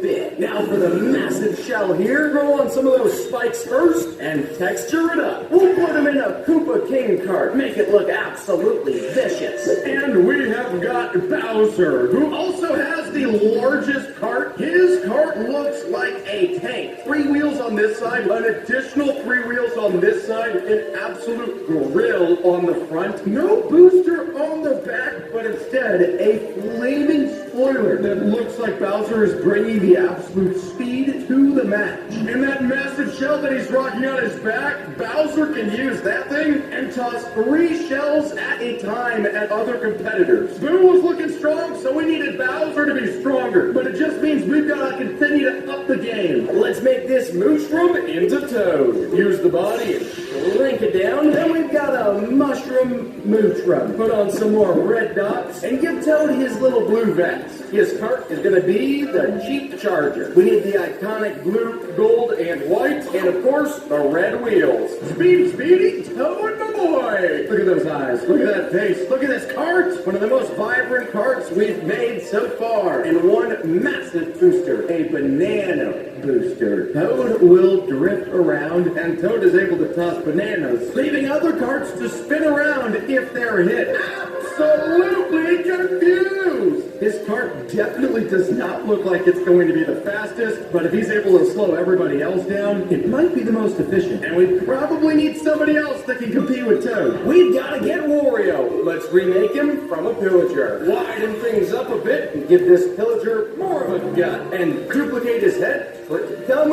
Wario's hat. Now paint on some of his iconic colors. Of course, Wario has the most amazing mustache ever. Sit him down on his purple seat and build him his cart from Mario Kart 64. Some tinier exhaust pipes back there. We got the classic yellow and purple Wario with one of the most lightweight carts completely exposed from the toes to the chest and the back just one single exhaust pipe. Wario is more about his brute force, and similar to Toad, Wario is able to actually stun other carts. If we grab Toad and Wario and put them up against each other, it's going to be a stun galore. If either Toad or Wario manages to get a good solid hit, there goes a balloon for each of them. A bomb was placed there by Wario, that would explode and knock a balloon. If a cart is driving over it when it explodes, it would leave them stunned. There's another bomb right there. It looks like Toad was able to avoid both of them and actually knock Wario. Goodness gracious. That was a close cart fight. We've got 2 more characters to create and then the final battle royale. Let's turn this witch into Rosalina. Toss the hat away, get a lighter texture to start with, and now toss on some of the light blue coloring and blonde her hair. Now for the cart for Rosalina. Let's go with Rosalina's 4-wheeler from Mario Kart 8. And we've got the absolutely magnificent Rosalina rocking her 4-wheeler from Mario Kart 8, which is probably the most powerful cart there is so far. The thing looks absolutely beefy, capable of climbing the steepest of hills. But it's not just Rosalina's cart that's going to help her out. Rosalina stores her Luma projectiles. Holding all of them inside the cart, she can toss them anytime she wants, just exactly like a shell. Which means not only will she be fast, she'll also be dangerous. And only one last competitor to make. A skeleton is perfect to remake into Dry Bones. Beef up the arms as well as the legs, yellow eyes on top and stripes down the chest, and this cart could be the Banisher from Mario Kart DS. Give it that super bony look with an actual rib cage and some big bony wheels. And we've got Dry Bones. One massive beefy front end of this cart. The bone structure on the bottom. As Dry Bones carts around, you can actually hear the bones move. And Dry Bones will be able to toss ink at any other carts in the arena, leaving them completely immobile. If Dry Bones is able to catch up to them, then he can actually take a direct melee whack on them to remove one of their balloons. But whoever is the strongest competitor is going to be decided inside of the Coliseum, placing each competitor around the arena. Let this battle royale commence. And the last one with a single balloon remaining will be the last one standing. We see shells flying across already. It looks like they're coming from Bowser. Boo has been shrunk down, super tiny. The battle is taking place mainly over here, and Bowser goes down, losing right away. Boo only has one balloon left. Peach takes it, and it's just Luigi and Peach facing off over here. We see Toad along with Dry Bones on this side. Dry Bones still with 3, but Peach and Luigi. Peach using her invincibility in order to maintain her balloons right now. It looks like Luigi is going to get knocked, and he does. And Peach only has one balloon left. And Dry Bones over here with Reed. The only way to decide the true victor is a fresh start. Peach versus Dry Bones. Peach already charging up with an invincibility, preparing for an attack from Dry Bones, but it looks like an ink was able to land 2 balloons at once. My golly, that was decisive. Dry Bones, the absolute victor of everything. I don't think there's any question about that one. Peach got absolutely annihilated. First up is Golden Freddy. Smack on some gold organs. And Golden Freddy is gold top to bottom, so beef up those legs. Widen up that belly and make these animatronics really pop out. Cover up that innocence and insert a solid chewing device and the classic facial features. Toss on a couple pupils, and Golden Freddy is covered in mysterious darkness. Oh, Golden Freddy is actually massive. Oh, okay. Get those teeth away from me. He looks ready to sing. Whoa, wait. What is going on? Wait, what in the world is that? Wait, stop. He's grabbing onto me. I can't even move anywhere. There's literally nothing I can do. Oh, goodness. All right, I gotta get out of here. My gosh. Now we got Foxy. Animatronic installations, and then Foxy has got this hook of doom on his left hand. His nose is definitely not long enough. Dip on a jaw, a lock teeth with the underbite. And if there's one thing Foxy can't do, it's see out of his right eye because of that eye patch. Less wounds cover up his entire body. Pull these machine parts down, cover them good, and a few trendy rips. Ah, Foxy. Hold on. Oh my God. He like disconnects and then reconnects. Oh, but look at that. He speeds off. He holds himself steady and then charges towards the villager. No wonder he's going fast though. Look at those shorts. They're so breathable. Bang. He ran all 5 going down. Oh my goodness. Terminating. Impressive. I wonder if I could run him through a wall if I built up that speed enough. I'm just a tad too busy right now to find out. Now we're going big with Freddy Fazbear. Shift these out to make him voluptuous. It's a belly. He's got his microphone always in his hand. Fancy, sleek, black top hat, and the Louis Vuitton bow powder mat. Dislocate that, and he'll be needing teeth and some foot pads that could sneak their way past any security. Freddy Fazbear, look at the beautiful vocal cord from this bad boy. Freddy, you look quite large, and that tummy looks quite hungry. Please don't eat me. Whoa, wait, did you see that? Hold on a second. It's a pizza pie. The range is immaculate. Look at that distance. Look at that pie. Fly through the air. Well, let me grab this lead singer. Take him into a rap battle against Golden Freddy. Consider this a pizza party. Okay, the pizza has been tossed. He is getting aggressive right here. And Golden Freddy appears to be farting. Hold on. He's grabbing him and holding him in the air. Oh, wait, what was that? There was some sort of soul that just left his body and zipped over to him. Oh, okay, wait, nope, that didn't sound good. Ooh. Yikes. Oh, he's coming after me now. I probably could use a little backup. Next, we're making Phone Guy. Full disclosure, I consulted the most relevant fan art for this. Long arm. And Phone Guy has got a corporate blue button-up pants. Of course, you need those to go to work. Excellent tie. But what matters most of all is his phone. Red base. And I like that he's an old-fashioned phone, a landline with one of those finger-holy alternating ring dials. We got Phone Guy inside Minecraft. Wait, what? Just talk to me? Okay, I mean, this a little bit creepy. Oh my word, the Vindicator is chasing it off and Phone Guys are running. Oh, hi. What? You just turn around and attack him, wipe them out. Oh no, oh, okay. I can come up with a solution. Actually, I have a better idea. Headshot. You good, buddy? Wait a second. Is that Golden Freddy? Oh, yeah, there's Golden Freddy right there. No need to be alarmed, but with Golden Freddy here, the world is probably doomed. Wait, dude? That again. We might still have a chance if you create Bonnie and Springtrap. Okay, yes, of course. All right, Bonnie first. Hold these. Stretch out this brain, and Bonnie has the tallest ears in the band. Bloodshot eyes. And Bonnie is the guitar player, too. So these arms are going to be absolutely vital. And the iconic Bonnie red bow tie. Bonnie's my favorite so far. Oh, and the hook. Let's see what you can do, Bonnie. Oh, it was that. It just traveled across the lens. Okay, that Vindicator got messed. Boom, boom, boom. The electric guitar of doom. All of them are getting yeeted out of the universe. Annihilated. This power right there. That might be the most powerful thing I've ever seen in my entire life. All right, I better keep my distance. This could get dangerous. Now, Springtrap from a demented Enderman. Eat this over here and encapsulate the entire thing thing in a hat. I'm gonna rip some eye sockets and open tabs.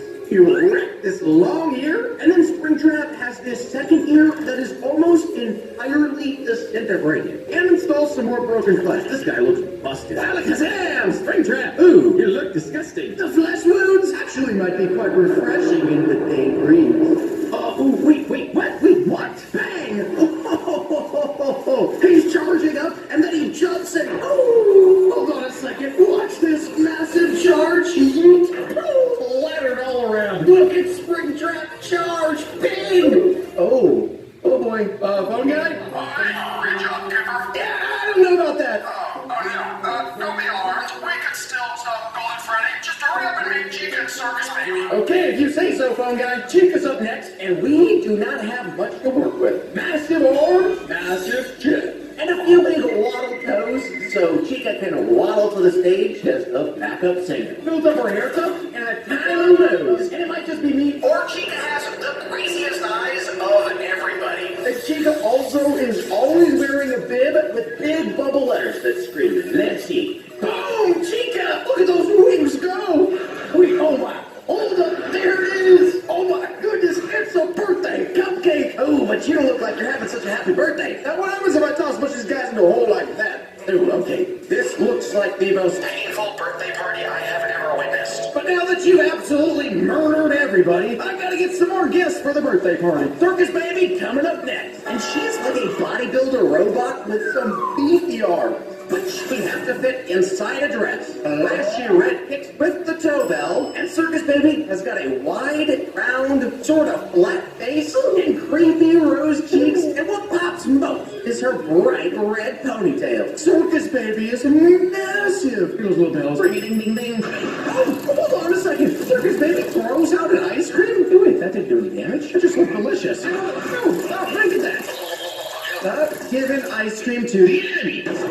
Wait, Circus Baby, you entice with the ice cream, and then you suck them in with the lack of mercy. Hey there, phone guy, I did it. Great work, Kipper. Now it's just the Balloon Boy and Glam Rock Freddy. You got it, phone guy, coming right up. All right, we got Balloon Boy. Let's just call that the head. He has this very specific striped hat, and his eyes just look like he's shocked all the time. Prepare for takeoff and add that propeller. And then Balloon Boy is kind of round, and his shirt matches his helicopter hat, and his hands shoot straight out to hold on to something. The left hand, sign, right hand, balloon. I thought that you were going to be a little bit high in here. Well, that's a lot of pizza in that belly to be levitating like that. Whoa! He's floated all the way to the heavens. Oh, okay. Look at this. Balloon Boy's propeller is actually working. My engineering skills are better than I thought. How many can go for a wild wind ride at one time? 1, 2, 3. They just fall and break their knee. Wait, hold on a second. This may be perfect for Golden Freddy. I might not need to listen to Phone Guy after all. Come on, Balloon Boy, float him, float him, float him. Golden Freddy has a wall in him. No, he's got him upside down. No! Balloon Boy floats away. This is so close. Golden Freddy, stop, stop, stop. Come on, Balloon Boy, please. Oh, no. Let's definitely not tell Phone Guy about this. Time to glam it up for Glam Rock Freddy. You know he's in a band because he's got those rocker bracelets on, and the shoulders super flashy, popping out. Light blue stripe. Red anklets, but his feet are always exposed, and the blue comes all the way up around his face. Big, juicy ears. This entire band must shop at the same spot for top hats, but Glam Rock has the blue accent. Now that right there is what I'm talking about. Ooh, pizzazz. Oh, what is this? Oh my goodness. It's a leap and a smash. And then the punch of doom. There we go. Oh, that's why those toes are always exposed, to feel the earth and destroy anything in its way. Now, if I'm going to mention anything about Balloon Boy, I'm just not going to mention it. Hey, Kipper, great work. Yeah, don't mention it. Now you just gotta take down Golden Freddy. You know what? I'm going to toss in Bonnie and Springtrap and see if they can take down Golden Freddy. Oh, okay, right behind me. Bonnie sent in a lightning strike. No, Golden Freddy's coming after me. Leave me alone. Bonnie is still lightning striking away. Springtrap looks like he's got it. Oh no, Springtrap looks like he's almost going down. Come on, Bonnie, I believe in you. Attack.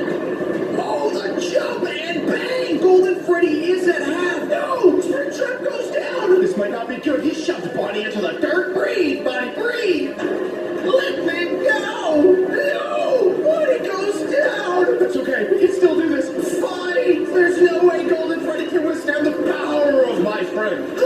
Freddy has a hold of him. It might not be enough, though. Foxy's with the charge. Chase him, Foxy. Chase him, Dad. Come on, Chica. Golden Freddy doesn't charge back. This could be it, though. Wait, Glimrock is dying. Circus Baby's getting as many hits in as possible, but she may not survive. This could be it, actually. Chica, bro. Chica's dead. Please, Circus Baby, please.